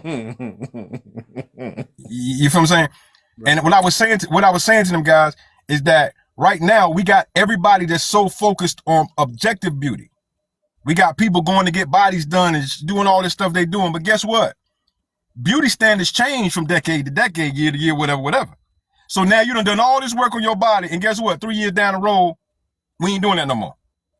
Now you stuck with all this stuff you done, and people ain't even attracted to that no more. But you never took the time to deal with the perceived beauty. That's why I need convivial communication. You feel me? That's exactly why I need convivial communication. If I can't communicate with you and we can't have a good time doing it, it's a problem. Facts. I didn't mean to cut you off, NTG. But you spoke when you said that, it triggered that thought about objective beauty and perceived beauty, and that's the thing we don't really talk about a lot. Objective beauty is, it's necessary. It's gonna get my attention. It's gonna make me look. But the perceived beauty is what's gonna make me not want to leave you alone when I start having communication with you. That's what's gonna make me stay and make me be here for the long haul, and vice versa. Same thing with men. Ladies, y'all know the same thing. Y'all seen men, because every time we see somebody that look good, we automatically think the best about them. We think they're smart. We think they're the best people. We think they're all the good things we think about them. We don't think that about ugly people. Let's be clear. But beautiful people, cute, handsome people, whatever, think about it. But then when you start dealing with them, the perceived beauty is terrible. We've all been there. We see it all the time. Go ahead, bro. Yeah, I think that women, they have to really understand that, and I don't want to be dogmatic so much on the women because, men got to put in some work as well, right? But, we're talking about the women right now, so I guess I'll talk about the women. Because I know the work that I had to put in, and I know the work that I still have to put in to get to where I need to be at. But I think for women, they have to fully understand men in the way that we think and how we operate. And of course, certain core foundations stay the same. But when you get more deeper, you kind of get more specific into that person. But certain things you have to fully understand, how men think and how we perceive value. And not until you understand that, you'll be constantly spinning your wheels on it, not really understanding why you was in this relationship for 6 months and it was going good. Now it's kind of fading out. To Paul's point, you have to be able to get in the door, but be able to stay in the door, because just getting in the door is not enough. But how do you keep that man's attention to where, and he's like wanting to marry you and, take it to that next level. But some people, they don't understand that it has to be more than just the external. It has to be, because, it's the mental, like how do you keep somebody? Listen, a lot of if you was to women, you see beautiful women all the time. Yeah, all the time. If you was to take, I know I could talk about her. This is my homegirl. My homegirl down in the comments, her name is Nudgy. If you were to take Nudgy, hold on for a second. I done messed up my thing. Hold on. Okay, if you were to take Nudgy and put Nudgy beside Halle Berry, and I had to choose, knowing both of them, you know who I'm gonna take? Nudgy. You know why? Look at Halle Berry's history. Look how many times that woman been married. She one of the baddest women out here. But am I gonna sign up to be next for what I've already seen? And she polluted, like, mentally. She done dealt with so many different varieties of people. Facts. So, you know what I'm saying? And this is the mistake a lot of us make. It's like, you really, really got to be focused on what really matters and what lasts at the end of the day. That's just basically all it is. And I think now we got to get to a place in our lives, especially at the ages that we are. I'm 49. My brother said he 50. My boy said he 30 something. We listen, we at a place in our life now where we ain't got a lot of time to be playing around. Like, we done all that, dog. Like, we don't, you know what I'm saying? You still out here. You in your later 40s and 50s, and you still out here chasing vagina. It's either it's either you just jumped off the porch behind for JJ, or you just grew into your head. And, you know, I don't know, because that's all we did from the time we were young, because we was taught that. Men were taught that running after women, getting women, that what makes you a man. Until we wise up one day and find out that even all these women I got, and I go to the emergency room, and guess what? All that vagina I was hitting, I'm in here calling my mama. Where are you women at? Where are you women at? All these women are running down to the Applebee's to smash or whatever I was doing. I'm in the hospital and I gotta call my mom. Come on, dog. We ain't playing it. But fellas, I appreciate y'all coming up. Y'all got anything y'all want to say? I just want to say consistency with women. For me to marry a woman, she has to be consistent. You know, when you start being inconsistent, doing things out of order, then I know that there's something else you hiding. And, you know, I heard in another conversation earlier today, they was talking about walls that women have up, and you know, it's hard to break those walls.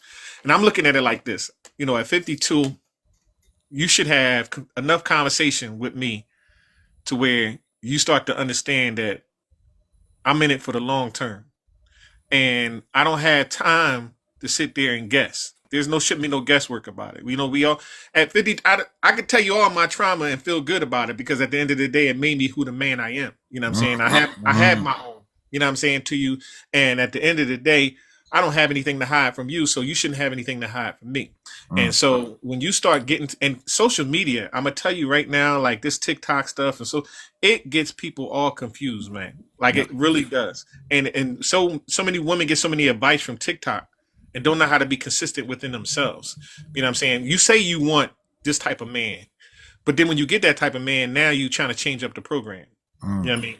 And that's because you hearing what so-and-so said on TikTok and so-and-so said on Instagram or whatever, instead of understanding who you want for yourself. And what works for you. And what works for you. Yeah.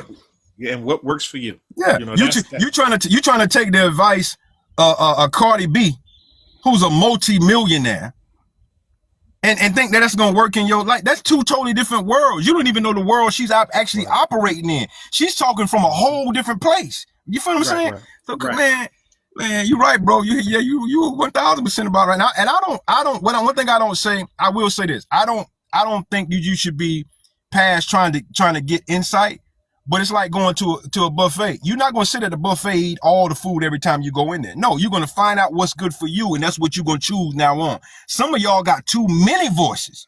I mean, anybody that say something that sound good. And now we're not listen, we're in the information era, but we're not in the investigation era.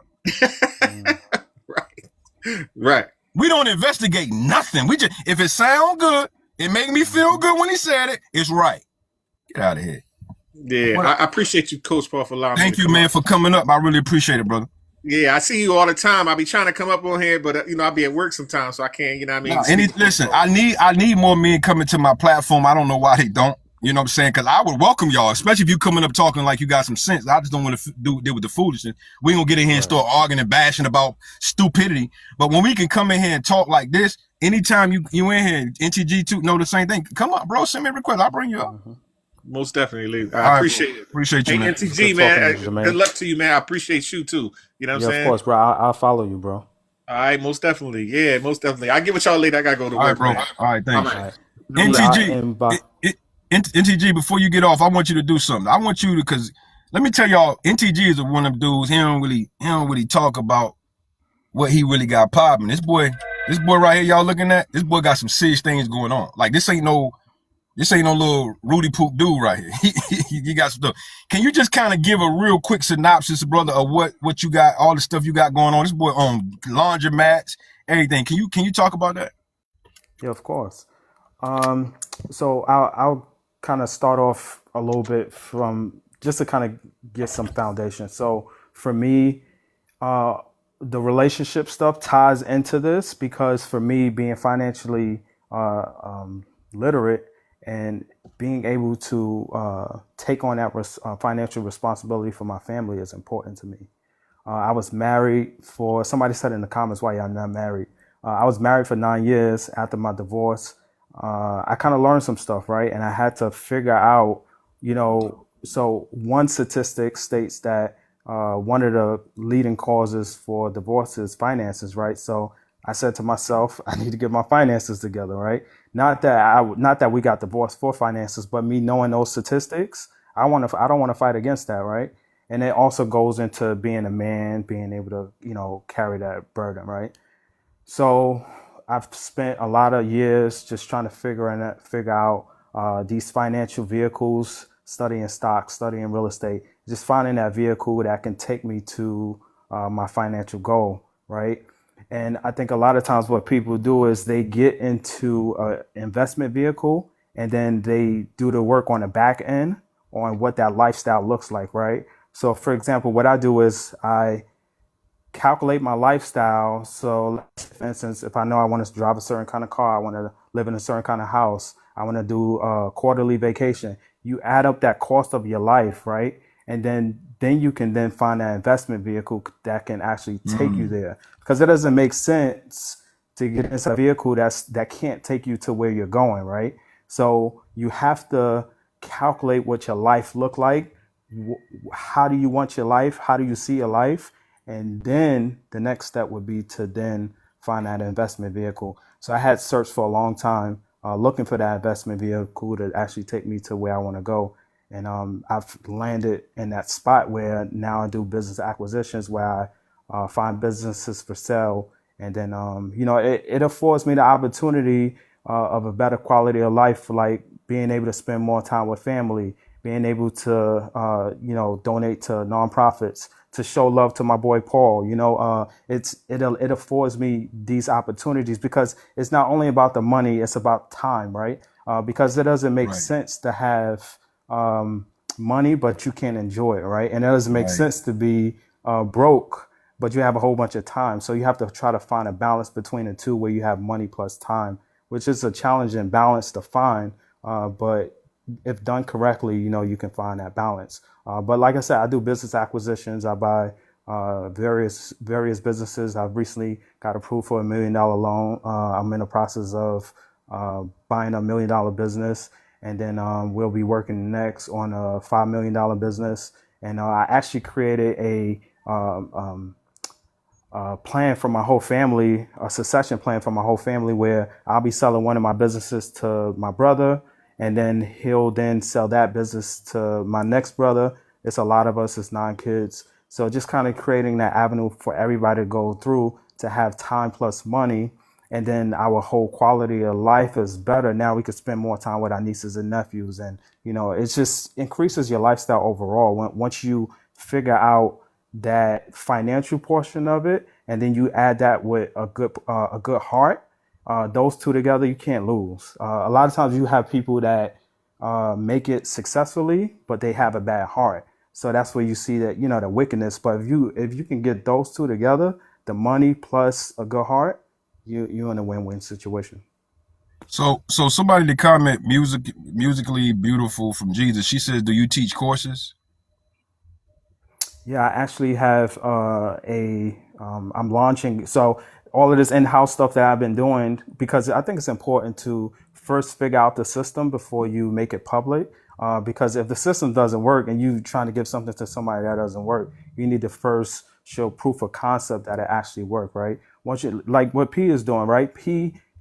A lot of his experience, he shared he shared a lot of his experiences from trial and error, stuff that he's Right. done, stuff that, just kind of seeing family and friends go through certain things. And then you start putting certain systems in place. You put, he wrote a book. Then things like that, and then you start seeing, oh, okay, this works. You know, like he said earlier, I wish that one of you guys was inside a store right now, so I can show you that this actually works, right? Yeah. We're launching a mentorship to teach people how to do business acquisitions. It's a great space. I mean, it's a really, really good space. But I'm not going to take up, all of this time to talk about business acquisitions because I know people here for relationship stuff. But of course, the two go together. They tied in. The They two, tied yeah, they in. tied in. Yeah. Yeah, they tied in. Because I have to have a healthy, thriving relationship. If you, like you said earlier, if you could take the frustration about lack off of the table, your chances of succeeding and having a successful situation is a lot higher, right? So, Correct. because at the end of the day, we got to have money to travel, eat, pay our bills, go, live what we want to live, drive what we want to drive, and all that kind of stuff. I find that a lot of people are good at making money, but we're terrible at managing it. We don't know what to do. We can get the money, but then when we get the money, then what? What do we do? Where does it go? How do we invest? Because at the end of the day, if you got money and it's not having, your money ain't making babies, we sitting on the wrong side of money. We sitting on the wrong side of money. And we feel like every investment, like if I'm saving in my 401k, I shouldn't pull out my 401k necessarily to go buy a car. Why would you? That's bad. Really, a car is honestly bad debt. Depending upon what car you get, it's really bad debt. If I'm gonna pull it out, why not pull it out and put it in an investment portfolio to make more money? That's what it's about. It's like we got to get out of this consumer thing, bro. Like we got to have everything we see folks with, and it's just like, but yeah, man, I love this conversation because I listen. When it comes to finances, I read, I study, I'm looking at stuff all the time because my thing is I got a son that's 16 years old. When I graduated high school, they left me nothing. You know what they gave me? A kiss on the cheek and a hug and say, you know what, go be great, go be great. And I don't fault them for that. I don't fault them, but at the end of the day, every generation has to be better. I can't give my son a kiss on the cheek and tell him to go be great when I've learned everything I've learned. That's crazy to me. Exactly. It would be crazy to me for something to happen to me and this man ain't got $1 million off of life insurance. That's crazy to me. Right? So yeah. I had to so one formula that I'll give to you guys is for every liability, there should be an asset connected to it. So therefore, if I want to go buy a car, I need to find an investment vehicle that can pay for that car monthly, right? Listen, what he said is so freaking true. And I learned this. People that got a lot of money, a lot of times we see them purchasing stuff. They're not paying out of one account like we typically do for that thing they just purchased. What they did is they went out and created a stream of income off of something to pay for what they wanted. They're never going into one pot, paying for cars and stuff like we do. No, they go create something, and what they created pays for what they wanted. Is that right, bro? Correct. That's 100% correct. And I think the conversation piece that you started talking about, the materialistic stuff, I had to get out of that because as a kid, that's what I used to use as validation. Yes. So I had to retrain myself. I mean, as you can see right here, P, I got a hole in my shirt. And it doesn't matter to me because the real intrinsic value is being able to actually buy whatever I want, right? That's the real thing versus it being a cover of what I actually don't have, right? And I think a lot of times people, they have to retrain themselves on what real value is and not trying to make something seem like what it really is. How about you actually be that thing, right? Instead of trying to be something. Right. But it's a great conversation piece. Definitely a great conversation piece. I think more people should talk about investments and the importance. And P, we should definitely probably consider something where we can try to tie these two together because these two pieces is important. Like you said, they go together. Yeah, we're going to do that. What we're going to do is I'm going to talk to you about it because I actually just did last on my Zoom. I do that Zoom class every week. Last week I had a lady come in and talk about finance. So I think I'm gonna connect with you. Matter of fact, when we get off, I'm gonna send you my number so you can text me and I can get your number. But I want to talk to you about coming in, talking to my students about finance and stuff like this and acquisitions and all that kind of stuff and all the stuff man, if you can pull, because I want to hear it too. I need it. I'm trying to learn. I got connections where, I got my guy who does business credit. He's been able to get us over $100,000 in business credit. I know how to structure a business. I've spent a lot of money to learn this stuff. Nah, How we to gonna make this build happen. business Yeah. credit, build a structure a LLC properly to get business credit, how to build personal credit. I've done real estate. I've started a whole bunch of businesses.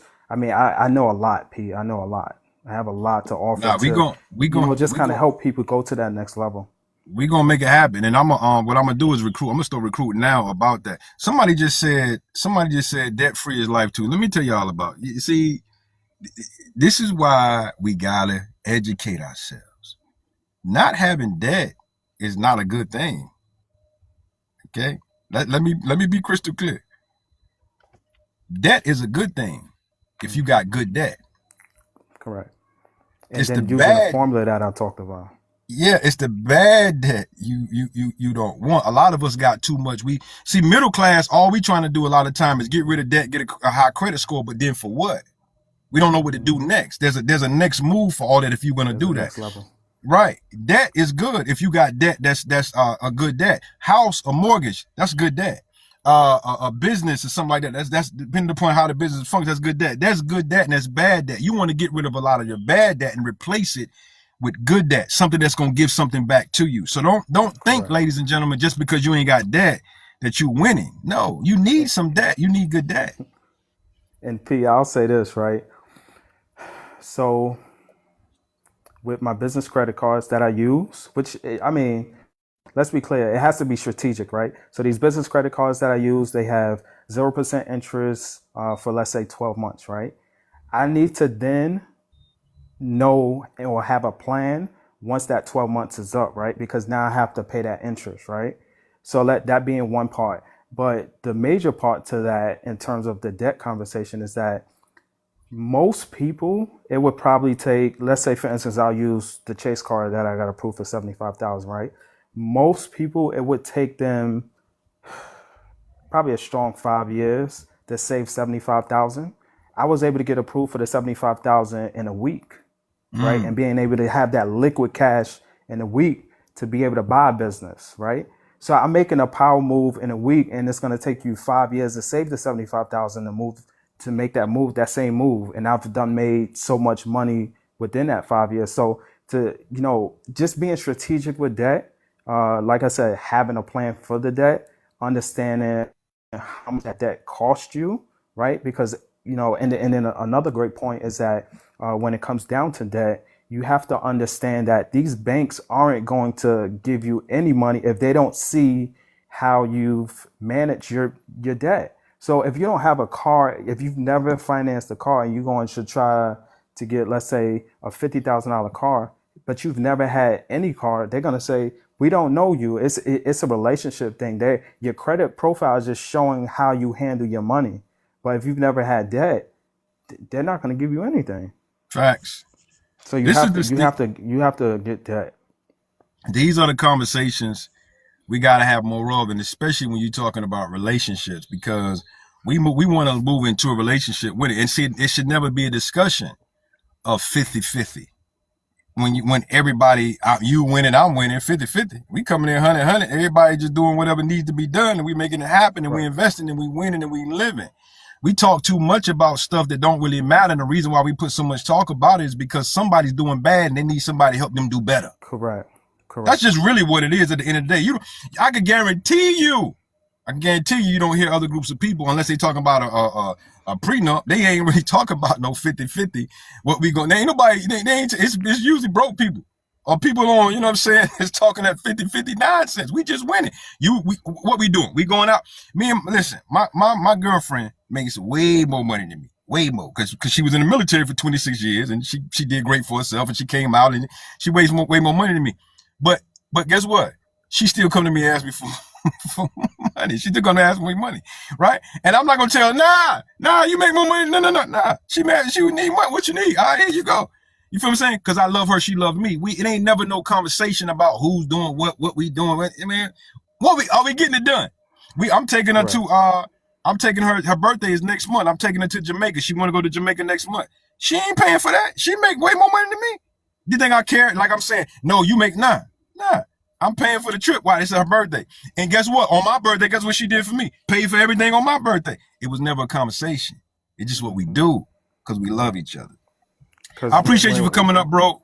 We gonna say. yeah, I'm gonna say this last Okay, go point ahead. that Go ahead. when you're struggling financially, it just add that much pressure to the relationship, right? Because where we would be just flowing, we now have to have these conversations and these uncomfortable things like, hey, I gotta pay my light bill, hey this, and it just adds so much pressure to the relationship. So you coming in creating problems already versus if you're doing pretty good financially, you can just kind of flow like P is talking about. I want to bring this guy up real quick. I know this cat right here. I want to hold you NTG here because this dude right here, Clarence Belter. I don't know him, but I've seen you in other lives, and I actually went to your page, bro, because you was talking in the live, and I went to your page. What's that? Because when people in there talking stuff, you don't really believe them at first. You be like, you probably don't know nothing. So I went over to your page, and I was like, this dude the real deal. So I'm thank you for coming in, number one. But I would love to hear what you want to share about this. Nah, I mean, I just been sitting back listening, and I'm just like so much of this is true. Like I've been married for almost 17 years, been with my wife for 21. Um, and so like, listening to you talk about this dating stuff, I'm the guy earlier who said like, man, like so many of these people, I'm scared for like dating today. Because like it was just so different when I was dating my wife. Like I didn't have to worry about the cheesecake factory, right? Yeah, We went to Applebee's and we were super happy yeah, to do it, yeah. right? Um, and yeah, man, like I just think on the business side, like I'm a venture capitalist today, but like I'm a former founder, raised Nice. $30 million in venture capital. Sold that company in 2023, and now I just do a bunch of speaking all over the country about Nice. like raising capital, starting businesses, just trying to inspire the next generation to do it. And I think when you're in a relationship, it's even more important as a man that you have your finances together because like my wife's a stay-at-home wife, and like for me, it feels like a duty and honor that I get to do that for her and the kids. So so yeah, so I just wanted to engage in the conversation and then just I'm sitting here doing that, watching St. Louis and Davidson play. So I was like, let me jump on. And see, here's the thing. I feel like one of the things I about life, and I'm learning this even more and more. Number one, I make it my business because I listen. I listen to podcasts all the time. I listen to my brother, my man, and I love this guy. A lot of people think he old school, but everything he say, I be paying attention. Let me get his name right now because let me see. Hold on. My man, Jim Rohn. I listen to Jim Rohn every day. I don't know if y'all know who Jim Rohn is. I listen to Jim Rohn every day, his podcast. And one of the things I learned, first of all, let me say this. Right now, the way this country is going, everybody's in a craze because they feel that this administration is or is not going to help me be who I need to be. But I remember I remember NTG a few months ago, maybe even before he came into the election, to the office, everybody was talking about manifestation. Oh, so okay, I get it. So you mean since he in office, there's no more manifestation, right? What happened to all that manifestation talk people were talking about and all that kind of stuff? See, here's the thing. The problem with a lot of us is that we get on the bandwagon of stuff that we really don't know nothing about. I would suggest everybody, one of the ways you're going to start shifting your life in any direction is to change yourself here first. You got to start hearing and changing your mindset, putting stuff inside your ears that can kind of shift what you've been taught and what you've always been thinking. One of the things you'll hear a lot of people say, well, especially men, I'm a high value man. What does that really mean? See, we got to start making people, Yeah, you feel what I'm saying? Like, what does that really do? those terms. I hate Yo, those bro, terms. you know what I'm saying? Like, because we're talking about something we really don't know nothing about. And if you want to look at behaviors, right? Let's look at behaviors. Your behaviors, dog, don't tell me you high value. You don't have a high value behavior because anything you have in your life is affected by your daily habits. What you do every day is why your life is where it is right now because of your habits. Yep. Y'all go ahead because this is the stuff. This is why when y'all come to me, I'm a real no nonsense dude. I don't really play all these little games that people like to play, and you learn a new term and now you want to talk and go on people live and talk term. Bro, what does that mean to you though? How does that what are your habits every day that's telling me you high value? Because if you just basing it off of money, if a bro go down and hit the lottery, does that make him high value? If we just Nope. basing it off of money, come Nope. on, man. Come on, man. And the truth is, like, I think I heard one of you say it earlier, like if you don't know what to do with the money, like you're gonna lose it quickly, Facts. right? Like money is never going to be a determination of what kind of man you are, because money is like water, like it comes and it goes, right? Facts. Like that's just what it is. And so I think, and look, and this comes from a dude, bro. I'm from the hood. I grew up selling dope my whole life. Like I grew up like in and out of jail and juvenile. At 25, I was looking at 15 years in prison, right? And so this is a dude who grew up with nothing, no money, and got blessed. God has blessed my life. And like I look at people and they think money is in our be all. I'm like, no, but once you get it, then what? Right. Then how are you going to treat people? Right. Like, they say who you are when you broke is who you are when you rich. That's Right. true. Right. You're just more of it. You're just more of it. Yes. Amplified. So Yep. so you look at a man, who works, like you said, you work, you come from nothing, you put strategies in place, you put behaviors and habits in place, and you get to a place where now you comfortable in your life, you're doing your thing. You got a guy over here that hit the lottery, right? Both of y'all lose your money. He lost his lottery winnings, he broke now. You lost the money you had, you broke now. Who do you think gonna have money again? I promise you, in 6 months, I'm back home. I promise you, in 6 You months. see what I'm 'Cause saying? This is how you know it's not them. Listen, the journey is more important than the destination. yes. Tell me I'm lying. Because if that's not the case, you give this man, this man go down to the NTG, he go down to 7-Eleven, scratch off a ticket, win $5 million. He don't know nothing about the journey. So when he lose it, he don't know how to do it again. His thought is, I got to go down and scratch another ticket. Where Yes. my brother system. know, huh? I said that would be his system, but that That's his system don't system. work. Right. So we got to get off of this stuff, man. It's like, I think what it is with a lot of people nowadays, we just don't want to put the work in. That's why we want to go get our And that's in bodies. everything, bro. That's in everything, bro. Everything. That's not just business. Like, that's in relationships. Like, a lot of people, they will ask me, like, man, how did you make it to 17 years? I'm like, bro, this shit is hard. Like, it ain't easy, right? It's sacrifice. And entrepreneur, I see when I go speak to entrepreneurs, they're like, well, I want the big house, I want the cars, I want all this kind of stuff. I'm like, but what are you willing to sacrifice to have all that stuff? Facts. Because it is a sacrifice. And sometimes, let's be clear, sometimes it's sacrificing relationships. Yes. Yes. Oh my God. Yes. Yeah. We Bro, about it, King. let me tell you something.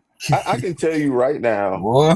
how many friends I lost, how many relationships I lost, how many people I pissed off going on my journey. Like, I almost got divorced like 3 times because I was like, this is my journey. This is what God intended for me to do. So even if that means sacrificing my wife, I was on that journey. Now, I was fortunate to have a wife that was like, hey, I'm on this journey with you then. I understand. I'm going to take a back seat to it. But like most people don't understand the cost of success. They only see it. Yeah. And it's a major call. The thing of it is, it's like when you start doing this, what's up, Yentu Coleman? I see you down there, sis. When you start trying to become great and you start trying to change who you are, whatever you got to do, I always tell people this, that people be like, well, it gets lonely. Listen, there's always going, when you transitioning, being lonely is inevitable at a certain point. Yes. It's unavoidable. Yes. You're going to have to fight through that though, because what you're doing is you're traveling from one place to a next place. But when you get to that next place, there's going to be some people there. It may not, that in between time might be a little crazy, right? Yep. But you got to keep pushing. But the fact of the matter is, one of the things that separate wealthy people or high performing people from regular everyday people is nothing more than just discipline. Uh, we're just not bruh, disciplined. Go ahead, bruh, man. We're not disciplined. bruh. You're right. You're right, right? It's like, are you willing to sacrifice? I remember early on in me and my wife's relationship, a friend of hers wanted to go on a yoga retreat. And it was like $2,500 for a week to go on this deal somewhere. And we ain't had the money, bro. We had like $500 between our checking and savings. Our air conditioning just went out in our 1,000 square foot townhome. Like we had nothing. We were completely broke. And like her friend told her, man, like how you with a man who won't even let you go on a $2,500 trip with your girlfriends? And I told my wife, she was on the bed crying. I said, look, if you will sacrifice with me, if you will take time to do this hard thing with me, I Mm. promise you, I'll send you on a yoga retreat every week when we get there. Uh, But for now, I need you to stop looking at what they are showing you, which is short term gain, right? And like I need you like we need to start looking at the long term gain. Like what do we want to be long term? And bro, like she, those tears dried up, and she was like, "Look, like if you're gonna get us there, let's go."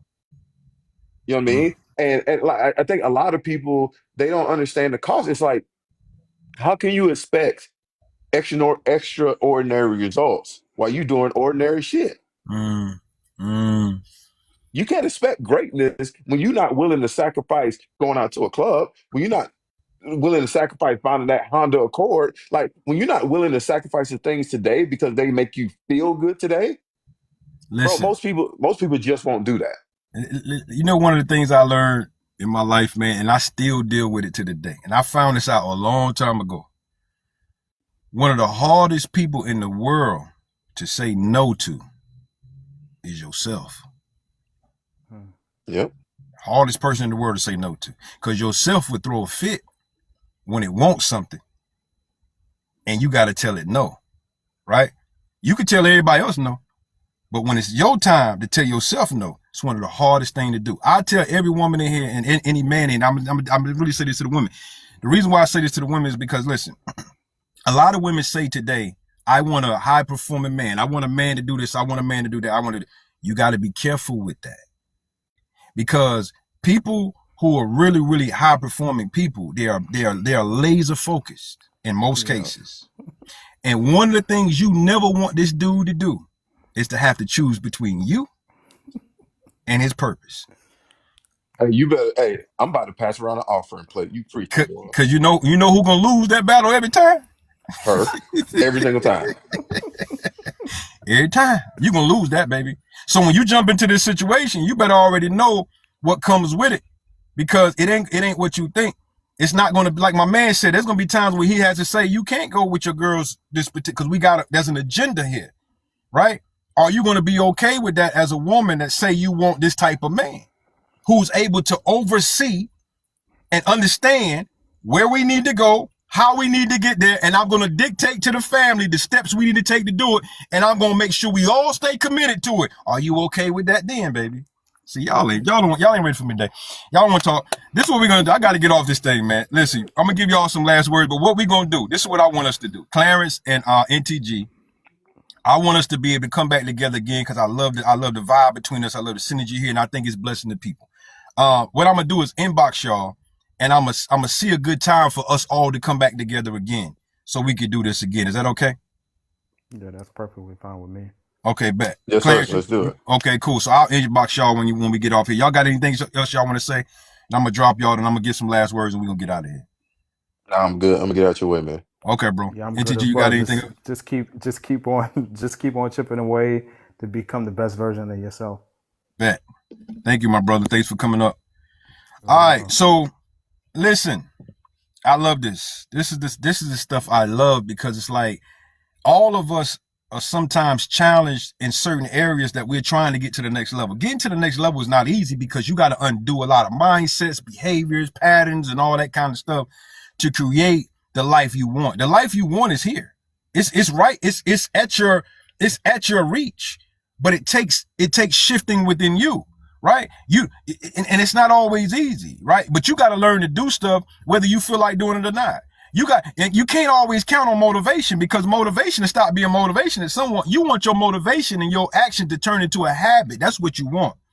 We wanted to turn from just being motivated to this is a habit, and this is what I'm gonna do this is what I'm gonna do all the time. It takes work though. Y'all want the top life, you want the best man, you want the best relationship. What are you putting in yourself to attract that? Because it is about attraction. You do attract certain things. Things are attracted to you because of where you are and what you're handling. I know that. Let me tell y'all something about me. And I never get on these internets and lie to nobody. One thing about me, I ain't the most perfect person in the world. Coach Paul, I know some things, but knowing things and applying things, sometimes there's a disconnect. Sometimes there could be a disconnect. I know a lot, but my thing is trying to get what I know into actions to where it starts creating major changes in my life. Attitude wise, sometimes I could be a little bit too rough with people. Short tempered. What else? Sometimes I get lazy, you know what I'm saying? Sometimes I don't, but I try to keep myself on point so I know what I need to do. I got to keep reminding myself, you trying to get here? You need to do this. I try to make this my business to make sure I read a book for at least 30 minutes every day. You start small. You ain't got to start trying to chop down the tree in one day. Start small with 2 hits. Every day, 2 hits. Every day, 2 hits. Every day, 2 hits. And guess what? Before long, that tree gonna fall. All you gotta do is just start small. Find something you're trying to accomplish. It could be weight loss. It could be better. Whatever it is, go to school. Start small. Every day. Every day. Every day. Every day. And before long, because it's compound effect. All those little small actions eventually is going to turn into a big. It's never about the big action that changes us. It's the little small things we do. Remember the Bible says, y'all read about the Bible says it's the little foxes. It's the little, Jesus, God, they knew what they were talking about. That's why you can't tell me the Bible ain't real, because if it ain't real, why every book out here on self-help, empowerment, everything, quoting scripture, and it's working. They just don't call it Bible. But y'all gonna say the Bible ain't real? Well, why they using the scriptures all the time and using it is working? Anything you read in a self-help book, I guarantee you can find it reworded, said first time in the Word of God. Tell me I'm lying. Tell me I'm lying. God is the best businessman, CEO. He's the owner of the universe. You think he don't know nothing about nothing? Y'all don't. The Bible said little foxes that spoil the vine. It's the little fox that's spoiling your life from being successful.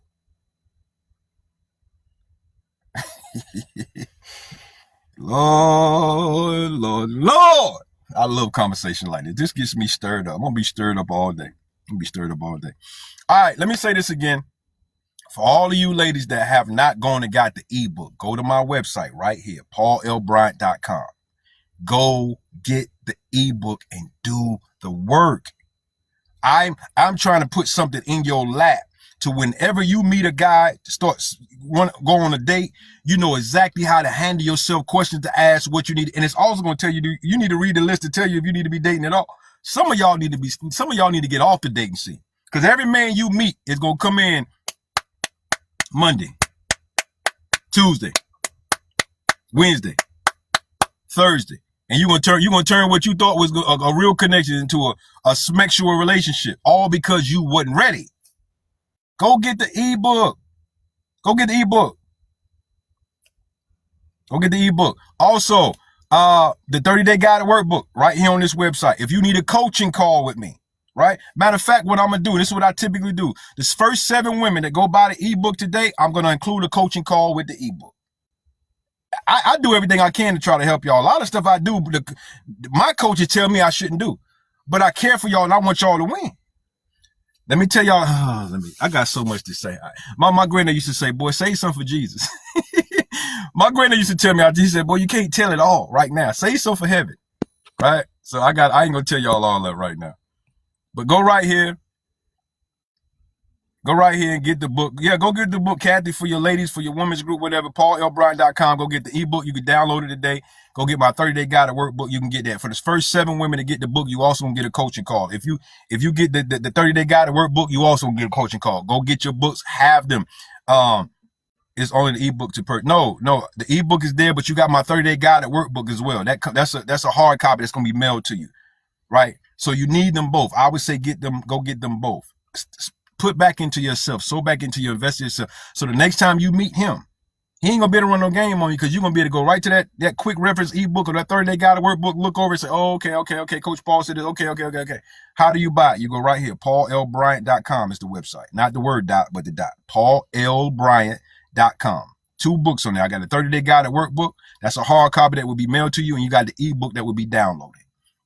The first page of the ebook is gonna have you dealing with you and do the work. Some of y'all avoid dealing with you.